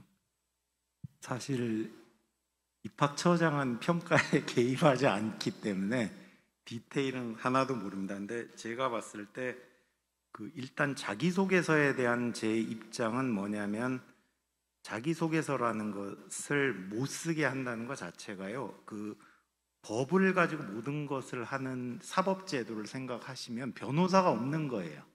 그러니까 최종적으로 입학사정관 선생님들이 평가를 하시면 되고요, 어느 것이 거짓말인지 어느 것이 과장인지를 걷어낼 수 있는 역량을 갖춰야 되는 것이지, 우리가 딱 법만 정해놨다고 모든 게 그냥 저절로 될 것이라는 건 저는 그렇지 않다라고 생각을 합니다. 두 번째는 이제 어떤 것을 기재를 할 것이냐 하는 내용에 대해서는 저는 두 가지를 고려해야 된다고 생각합니다. 첫 번째로, 대학의 입학처의 사정관 선생님들은 다 뭐 얘기를 하시지만 그건 고려의 대상이 아니에요. 고등학교에서 교육을 내가 하는 것 중에 어떤 것은 기재를 해야 되겠다를 학교가 교육청하고 논의해서 정하시고요. 그 속에서 이제 제가 봤을 때 공정성이 위배가 심하게 될 수 있는 것도 있을 수 있습니다. 그런 것들도 논의해서 그런 건 걷어내시면 되는 거고요. 이런 것들을 자꾸 입시가 교육에 영향을 많이 미친다 그래서 교육이 우선하지 않으면 안 된다, 저는. 그래서 선생님들이 우선적으로 그런 것들을 결정을 하고, 단 고등학교 지금 고교 학점제 될 때 최고 우려하는 게 하나 있잖아요. 고교별 그 차이입니다. 상황이 달라서 굉장히 어려운 학교들도 계세요. 그러니 그런 차이를 어떻게 극복을 해낼 것인가, 이런 것까지 포함해서 저는 교육의 영역에서 그걸 결정해 주시면 대학은 받은 것을 갖고 평가만 하면 된다라는 저는 입장입니다. 입시가 이제는 주도권을 갖지 않고 교육이 우선하고 주도권을 갖는 것으로 넘어가야 된다고 보고 있습니다. 이상입니다. 네, 감사합니다. 온라인으로 시청하시는 우리 한계욱님께서 이 자기소개서를 학생 스스로 쓰는 학생들이 그렇게 많지 않다, 현실이. 그래서 이거를 폐지하는 게 옳다, 뭐 이런 얘기를 하셨는데, 그러면 우리 한상아 선생님께서 혹시 고교에서 자기소개서를 작성하는 데 있어서 현실이 어떤지 간략히 좀 말씀해 주시면 어떨까요? 올해 대입을 준비하는 학생들은 자기소개서를 작성했기 때문에 저도 고3 담임은 아니지만 9월 내내 학생들과 함께 자기소개서를 작성했습니다. 근데 그때 작성을 할 때 학생들을 옆에 앉혀놓고 제가 처음부터 끝까지 다 써주는 일은 불가능합니다. 학생들이 어떤 내용 요소를 뽑아와서 상담을 받는 과정에서 선생님들께서 교육적인 부분에 대해서 조언해 줄 수 있습니다. 이 자기소개서라는 게 사실 학생이 어떤 가정 환경으로, 사정으로 인해서 2학년 1학기 때 갑자기 성적이 떨어질 수도 있습니다. 그 부분이 생기부에는 학생이 왜 이런 결과가 나왔는지 나타나지 않기 때문에 자기소개서를 통해서 본인의 사정에 대해서 이야기하는 부분이 있습니다. 그래서 자기소개서가 학생이나 선생님이나 작성하기 어려운 건 분명하지만 학생들이 면접에서 이런 부분을 질문받지 않는다면 그 대체할 수 있는 수단이 자기소개서이기 때문에 학생들의 사정을 한 번 더 나타낼 수 있는 게 자기소개서입니다. 학교에서는 작성하기 매우 어렵지만 학생들과 함께 천천히 준비해가는 게 올해까지의 과정이었습니다. 네, 감사합니다. 자기소개서는 사실은 학생들이 자기를 대학에 어필하는 주요한 수단이라고 우리 김은배 처장님께서 말씀하셨고, 고등학교에서도 학생들이 작성할 때 어떤 교육적 효과도 있다, 이런 말씀을 하셨는데, 지금 얘기되고 있는 것이 학생부 종합전형에 대한 얘기이기 때문에 우리 플로어에서 혹시 이 부분에 대해서 또 다른 질의가 있으면 한번 받아보도록 하겠습니다. 질의가 있으시면 손을 들어주십시오. 네. 네, 안녕하세요. 저는 학부모입니다. 창교육 학부모회 회장을 맡고 있는 이은경입니다. 2018년, 19년에 생기부 숙려제에도 같이 참여를 했었고, 네, 대학 입시 개편 방안에도 같이 참여를 했었는데요. 그때 이제 자동봉진이라고 불리는 그 수상기록이라든지 뭐 교회 봉사활동까지 포함해서 이런 것들을 없애자고 했던 이유를 다 알고 계실 거예요. 왜냐하면 사교육 개입 요소를 줄여야 한다라는 그 취지에서 그렇게 됐던 거고, 지금 자기소개서 말씀을 하시지만 저도 지금 이제 그 고등학교 자녀를 두고 학교에서도 자기소개서 작성을 위한 방과후 활동 같은 것들을 계속 선생님들이 지원을 해주시지만 실제적으로 자기소개서를 쓰기 위해서 학원을 찾는 경우가 대다수입니다. 학부모들은 학원 컨설팅을 받고 자기소개서에 써도 되는 것, 쓰면 안 되는 것까지도 학교에서 세세하게 학부모한테 알려주지 않거든요. 그래서 결국엔 사교육의 도움을 받을 수 없기 때문에 받아야 되기 때문에 자기소개서 부분도 또 그런 우려에서 폐지된 게 아닌가라는 생각이 들고요. 제가 여쭤보고 싶은 건 지금 이제 수도권 16개 대학의 수능 전형이 계속 확대가 되고 있습니다. 근데 앞에 이제 김경숙 사정관님께서 말씀하신 것처럼 이 대학 입시가 사실 초중고 교육을 좌우하지 말아야 되는데 현실적으로는 그렇지 않잖아요. 그래서 고등학교 활동을 열심히 한 학생들이 자연스럽게 대학에 갈 수 있는 구조를 만들려면 지금 이렇게 수능이 확대되는 것은 거꾸로 가는 거라고 생각이 됩니다. 그래서 결국 지금 그 학업을 중단하는 학생들이 굉장히 늘고 있는데 그 이유가 대부분 이제 정시, 수능이라고 얘기되는 정시를 준비하기 위해서 고등학교에서 다 자퇴를 하고 있거든요. 그렇다면 학교를 다닐 필요가 없는 입시 제도를 계속 가져가는 것이 대학에도 결코 좋은 방향이 아닐 것 같은데 왜 인서울 16개 대학에서는 같이 힘을 합해서 이 수능을 확대하라는 정부 방침에 반대를 하지 않으시는지, 네, 그걸 여쭤보고 싶습니다. 어느 분한테 혹시 여쭤보면 좋겠을까요? 우리 김유배 처장님께서 조금 말씀해 주시죠. 예. 당시에 제가 있지는 않아서 상황은 잘 모릅니다만 어렵게 생각하지 마시고요. 그 전에 이 제도가 이제 2019년에 나오기 전과 후에 각 대학들이 정시 전형이 몇 %에서 몇 %로 바뀌었나를 보시면 대학의 의지는 어디 있다를 그냥 쉽게 읽으실 걸로 생각이 됩니다. 그래서 조금 자율화를 해야 될 필요가 있지 않나 하는 거고, 이건 제 입학처장의 입장이 아니고 완전 개인의 입장에서 보면 학종을 하거나 할 때 저는 뭐 평가가 어떻게 되는지를 모르지만 아마 수도권을 비롯해서 정시는 잘할 수 있는데 학종에서는 안 뽑혔던 지역이 있던 게 아닌가 하는 생각도 들고요. 온갖 복잡한 상황이 있을 것 같습니다. 근데 어쨌든 간에 지금 수능이 는 것은 대학의 의지는 아니었다라는 건 저는 느끼고 있습니다. 대학이 이 수능 정시 중심의 전형을 그냥 뒀는데 16개 대학이 알아서 40%로 늘리지는 않았지 않느냐라는 건 뭐 분명히 제가 말씀드릴 수 있습니다. 네, 아까 우리 건국대 입학 사정관 선생님께서도 건국대 케이스를 이제 좀 연구해서 발표를 해주셨는데 저희도 뭐 이렇게 조사를 해보니까 대부분 이제 비슷한 형태예요. 그래서 학생부 종합 전형이 조금 학생들의 학업 성취도가 높고 논술하고 이제 수능 위주 전형의 학업 성취도는 낮고요.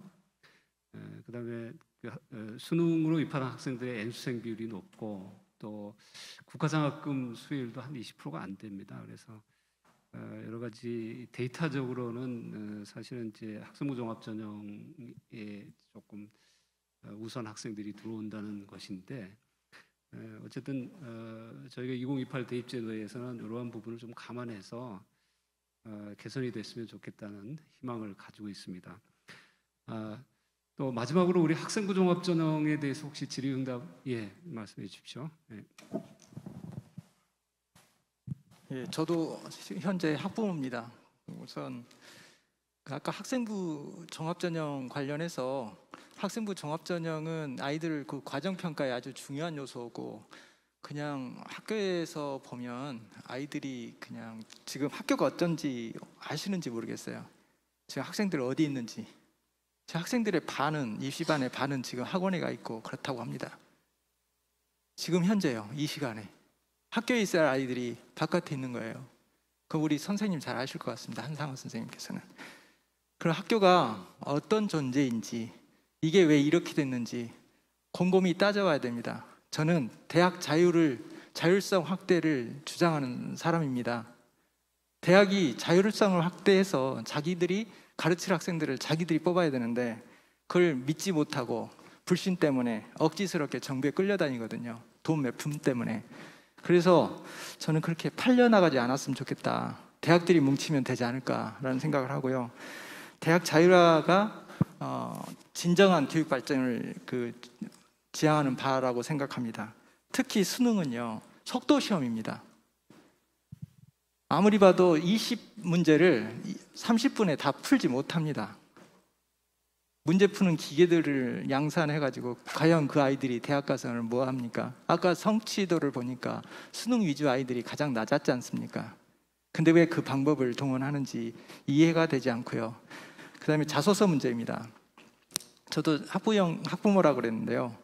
내일 모레 면접도 보고 그런데 나 전혀 아이 터치하지 않습니다. 터치할수록 반작용 생기더라고요. 자소서 다 써놓은 거 한번 읽어봤습니다.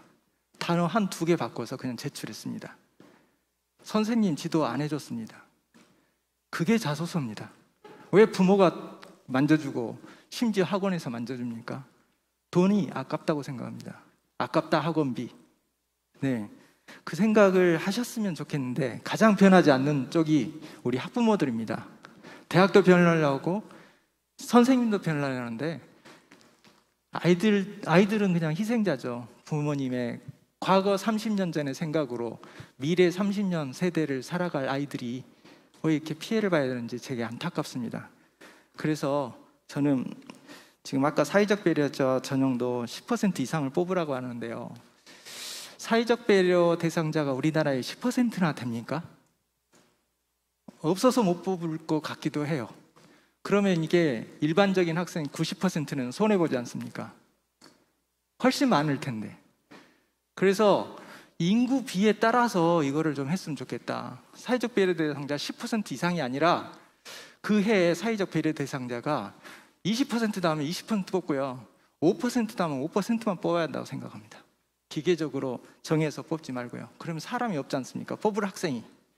서해 5도 학생 없어서 못 뽑을 것 같아요. 탈북자도 없어서 못 뽑을 것 같고요. 그래서 그런 점에 대해서 탄력적으로 했으면 좋겠고, 우리 학생들이 정말 학업 태도가 중요하고 자존감이 중요하고 가치관이 중요하지 않습니까?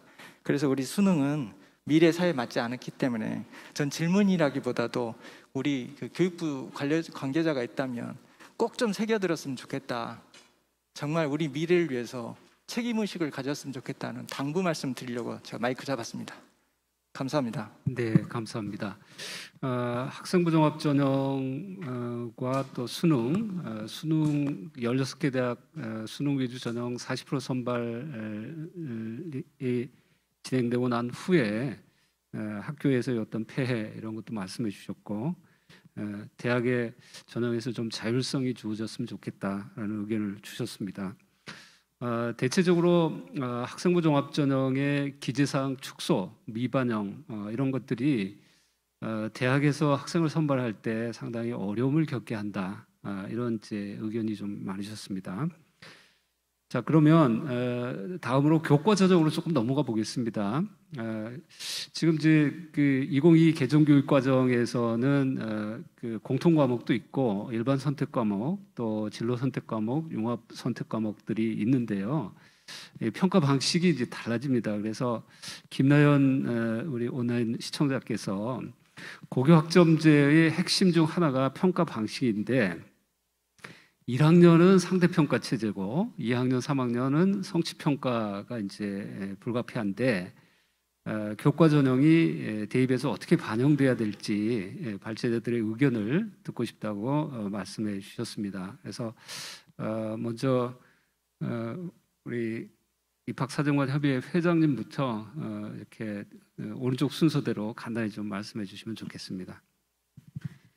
네, 고교학점제가 도입이 되고 사실상 많은 입학 사정관들이 고민을 하고 있는 부분도 학생부 교과 전형에 이 부분 어떻게 좀 적용을 하는가에 대한 고민이 사실 굉장히 깊습니다. 학생부 종합 전형에서 같은 경우에는 정성적으로 여러 가지 영역을 평가를 반영을 할 수 있는데 학생부 교과 전형에서는 이제 수치화되는 부분 때문에 고민이 많은데요. 사실 이 부분은 대학의 입장에 따라서 조금 다르게 고민을 하는 것으로 알고 있습니다. 저희가 이 학교별 편차나 일반적인 기준을 적용을 하기 위해서는 범주화됨으로써 이 부분이 좀 학교별의 그 학교의 각 상황들이 다르게 적용이 될 수 있는 부분도 반드시 있다고 생각을 합니다. 개인적인 의견으로는 학생부 교과 전형에서는 일정 부분의 산출식이 마련이 되어서 적용이 되는 것이 가장 합리적인 방법이 아닐까라고 생각을 하고 있습니다. 네, 다음으로 우리 건국대 입학사정관 선생님. 네, 교과 전형이 사실 아까 말씀드린 대로 지역에 있는 대학들은 한 50%가량 교과 전형을 진행하고 있는데 이미 제가 알기로는 많은 연구가 이미 선행이 되어 있고 그 부분이 이제 적용이 되는 단계에 있는 걸로 알고 있습니다. 거기서 이제 가장 중요한 건 교과를 그 전에 정량 100으로만 가는 것이 아니라 일정 부분 이제 정성평가를 진행을 하는데 그 정성평가의 범위라든지 평가 지표라든지 이런 부분이 이제 고민돼서 이제 적용이 되는 걸로 알고 있고요. 그래서 고민되는 것 중에 하나는 교과 전형에서 과연 이제 이수 이력이라고 하는 거, 이수 단위라고 하는 부분에 이제 굉장히 좀 크게 반영이 되지 않을까 싶은데 이수 단위는 결국은 고등학교에 해당하는 기관에서의 교육과정 편제의 문제입니다.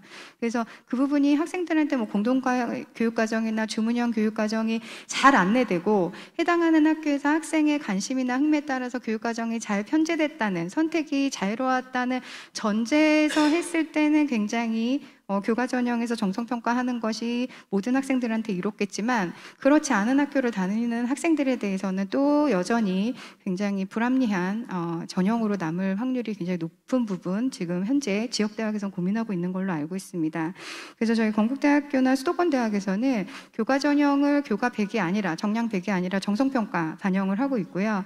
그 정성평가의 일부는 이제 저희가 지금까지의 학생부 종합전형에서의 갖고 있는 노하우를 반영하고 있다. 라고 보시면 될 것 같습니다. 그래서 교과 전형이 과거의 정량평가 100으로 진행하는 맥락 없는 평가는 아니다. 그러려면 고등학교에서의 학생의 선택권 확실하게 보장이 되어야 된다. 이 부분까지 말씀을 드리겠습니다.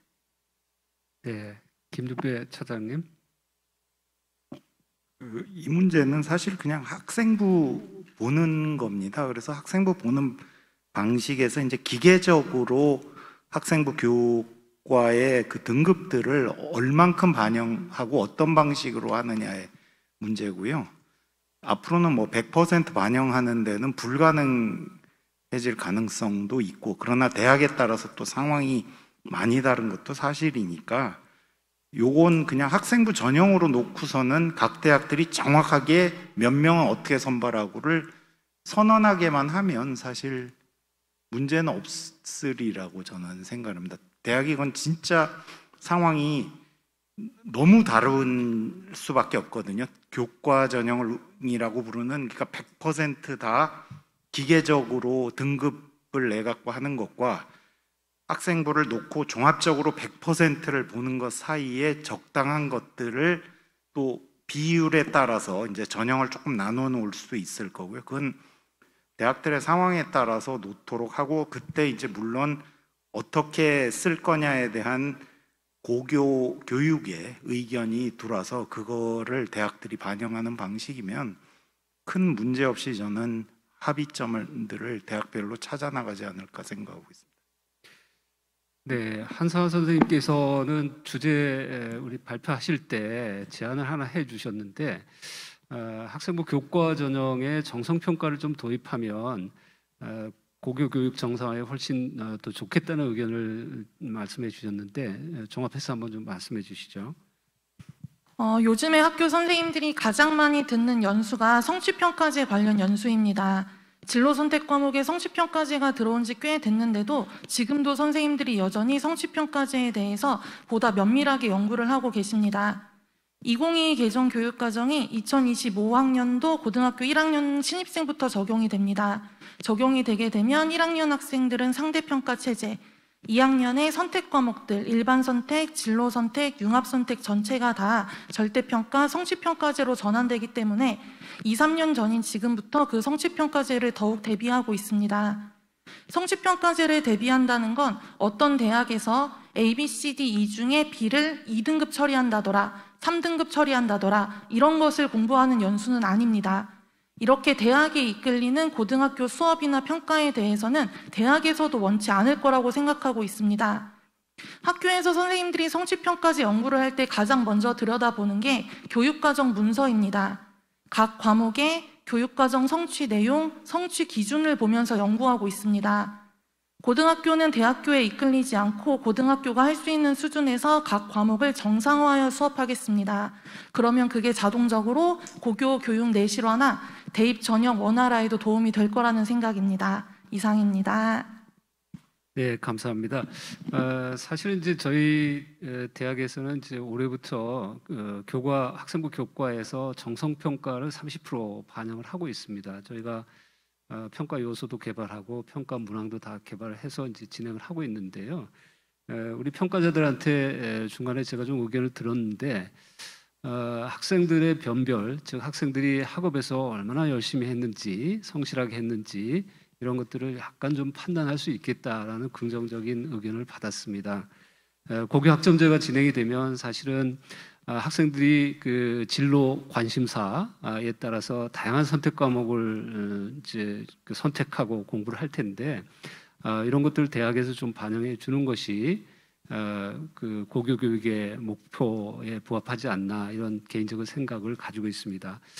혹시 오늘 참석하신 분들 중에 교과 전형에 대해서 혹시 질의응답 뭐 원하시는 분 혹시 있으신가요? 네, 뒤에 계신 분, 네, 말씀해 주십시오. 네, 저는 을지대학교 입학처에 근무하고 있는 박형준입니다. 아까 교과 전형의 정성평가 부분을 반영한다라고 하셨는데, 그러면은 실질적으로 말씀하셨던 진로 선택이나 이런 과목의 이제 비중이 만약에 교과정이 점점 개편되면서 늘어날 수가 있잖아요. 비중이 교과보다 늘어나게 되면은 실질적으로 학생부 종합하고 교과의 차이가 없어질 것 같은데 거기에 대한 생각은 어떻게 하시는지가 제가 되게 궁금하거든요. 사실 이제 학생부 종합 전형에서 미반영되는 이제 사항들이 뭐 1년, 2년 후에는 굉장히 많잖아요. 그래서 상당히 이제 평가에 어려움이 있겠다라는 것이 대체적인 의견인 것 같고요. 그러면 학생부 교과 또 학생부 종합을 이제 어떻게 할 것인가? 이건 이제 상당히 이제 고민입니다. 그래서 제도적인 방향으로 우리가 좀 정리를 할 필요가 있겠는데요. 어쨌든 교과 전형에서 학생들이 교과에서 어떻게 성실하고 또 충실하게 어떤 것을 공부를 했는가를 반영하는 것은 상당히 이제 중요한 의미가 있다고 봅니다. 왜냐하면 수능에서 진로 선택 과목, 융합 선택 과목까지 다 커버할 수 없는 상황일 것 같아요. 제가 볼 때는. 그러면 수능에서 반영되지 않는 과목들을 학생들이 열심히 공부하겠는가, 이런 측면에서 볼 때 수시에서 이런 부분들을 좀 반영해 준다면 고교 교육의 정상화에 상당히 기여할 걸로 저는 개인적으로 생각을 하고 있습니다. 혹시 다른 분 있으신가요? 교과 전형에 대해 말씀해 주십시오.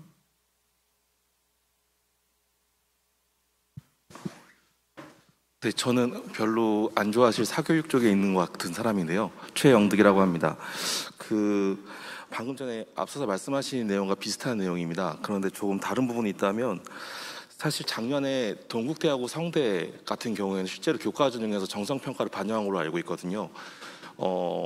사실 그 자료가 어느 정도의 내신 편차가 나는지를 알게 되면 지금 말씀하셨던 교과 전형과 그 다음에 종합 전형의 차이의 비율이 나올 수 있을 거라는 생각이 첫 번째로 들고요. 두 번째로 사실 각 대학에서 지금 전형이 나오는 거 보면 예를 들어서 확률과 통계 같은 경우에는 9등급제를 사용을 합니다. 그런데 인공지능 수학 같은 경우에는 ABC로 지금 성취평가제로 진행이 되는데, 실제로 각 대학에서 9등급제로 정확하게 학습을 하는 성취평가제가 아닌 이 9등급제를 가지고 있는 수업을 더 많이 듣는 것을 선호한다는 이야기를 많이 하시는 분들이 계십니다. 이 두 가지에 대해서 어떻게 생각하시는지 좀 이야기 듣고 싶습니다. 다시 좀 정리를 해주시면, 정확히 좀 정리해 주시면 성취평가제 네네. 하고 그다음에 ABC 등급 말씀하시는 두 가지 말씀드리면 일단 첫 번째는 성대에서 정성평가를 네네네. 이번에 진행했던 거에서 그 어느 정도의 학생들의 편차가 있었는지를 편차가 알고 싶은 있었는지? 부분들이고요. 네네. 내신에서. 그리고 네 맞습니다. 오늘 진짜 강연 잘 들었습니다. 감동이었습니다. 네. 그리고 두 번째로는 지금 대학에서 실제로 원하는 수업을 들으라고 이야기를 해놓고 사실은 정보 쪽으로 지원한 친구들도 인공지능 수학보다는 9등급제 확률 통계를 듣는 게 훨씬 더 유리하다라는 입학사정관 분들의 가끔씩 가다가 아니라던가 자료가 나오고 있거든요.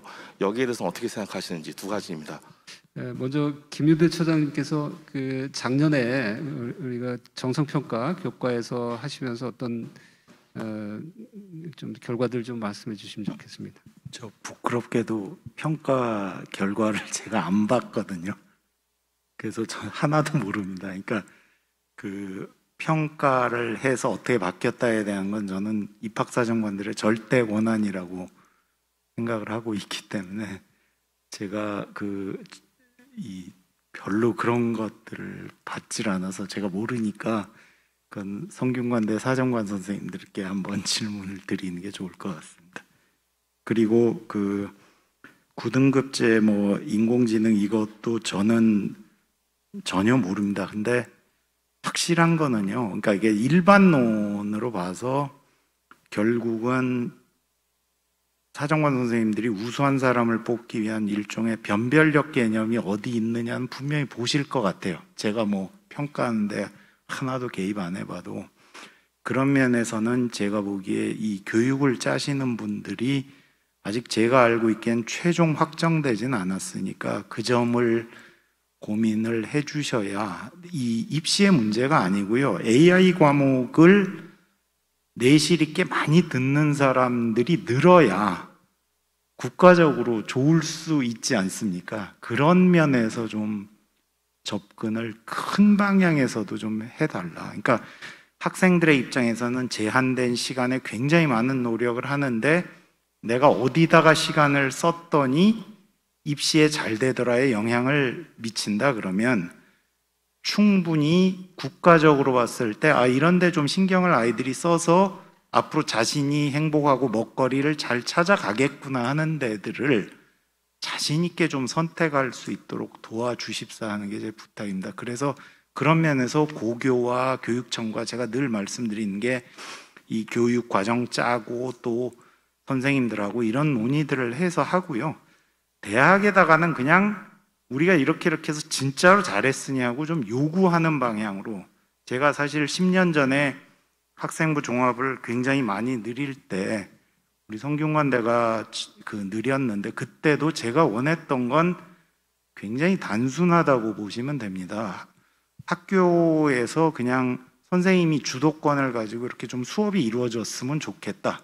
그리고 제 궁극적인 꿈은 상당히 많은 고등학교를 갔는데 제가 물리학자입니다. 근데 실험실을 보여주시는데 실험을 안 하시더라고요. 좋은 실험실인데 실험은 안 하시고 계시는구나 하는 게 보여서 그런 게 이제 제가 굉장히 안타까웠던 건데 학종을 해도 그거는 아직은 안 바뀌고 있다는 제가 느낌은 좀 받고 있습니다. 그래서 거기까지는 꿈이었구나 느끼지만 그래도 선생님하고 같이 수업을 열심히 하는 것, 고교가 주도권을 가지고 수업과 그 모든 활동들을 이끌어가는 것, 그러고 나서 자신 있게 내놓고 대학은 평가를 받는 것, 그리고 제가 봤을 때 뭐 정시나 논술이나 논술은 또 조금 그 자신이 그 대학을 오기 위해서 고도화된 것들을 할 줄 알아야 되니까 하는 면도 있습니다. 근데 수능으로 하는 정시는 저는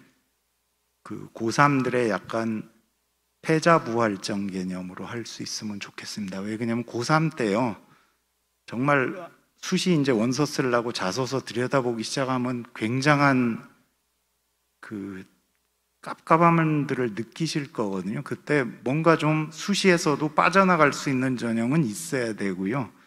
그 다음에 정시에서도 그런 것들을 나는 졸업하는 그날까지 좀 열심히 해서 희망을 좀 가져보자 하는 그런 건 좀 있어야 된다고 저는 보고 있습니다. 그래서 그 대학의 욕심, 우리 사정관 선생님들 뵈면 대학이 굉장히 욕심이 많구나 하고 제가 느낍니다.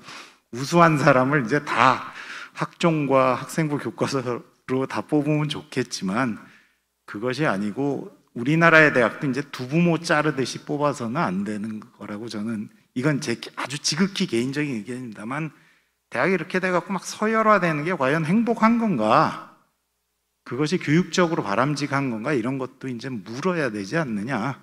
그리고 대학에 가서 어느 대학을 갔더니 이런 것이 좋아서 나는 큰 일을 해내는구나 하는 것을 바랍니다. 그리고 제가 뭐 이런 기회가 주어져서 한 말씀 드리면, 사실 허준희 씨 같은 경우도 보면 입시의 입장에서 완전히 그 당시에 루저에 해당이 되셨던 분이잖아요.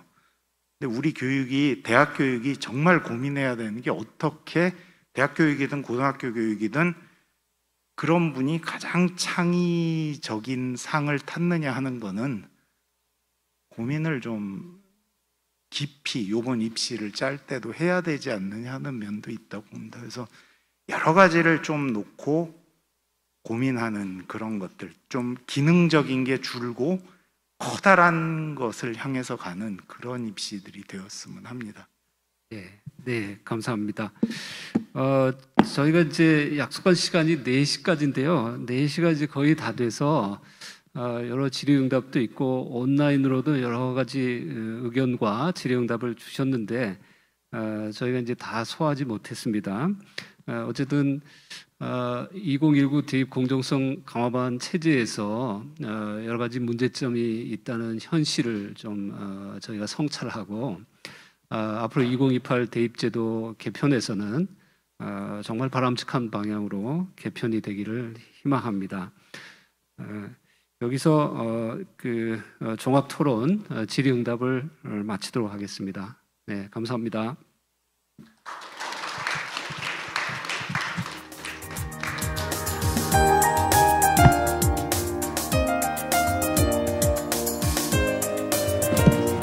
네, 송주빈 처장님 그리고 우리 네 분의 발제자분들 모두 고생 많으셨습니다.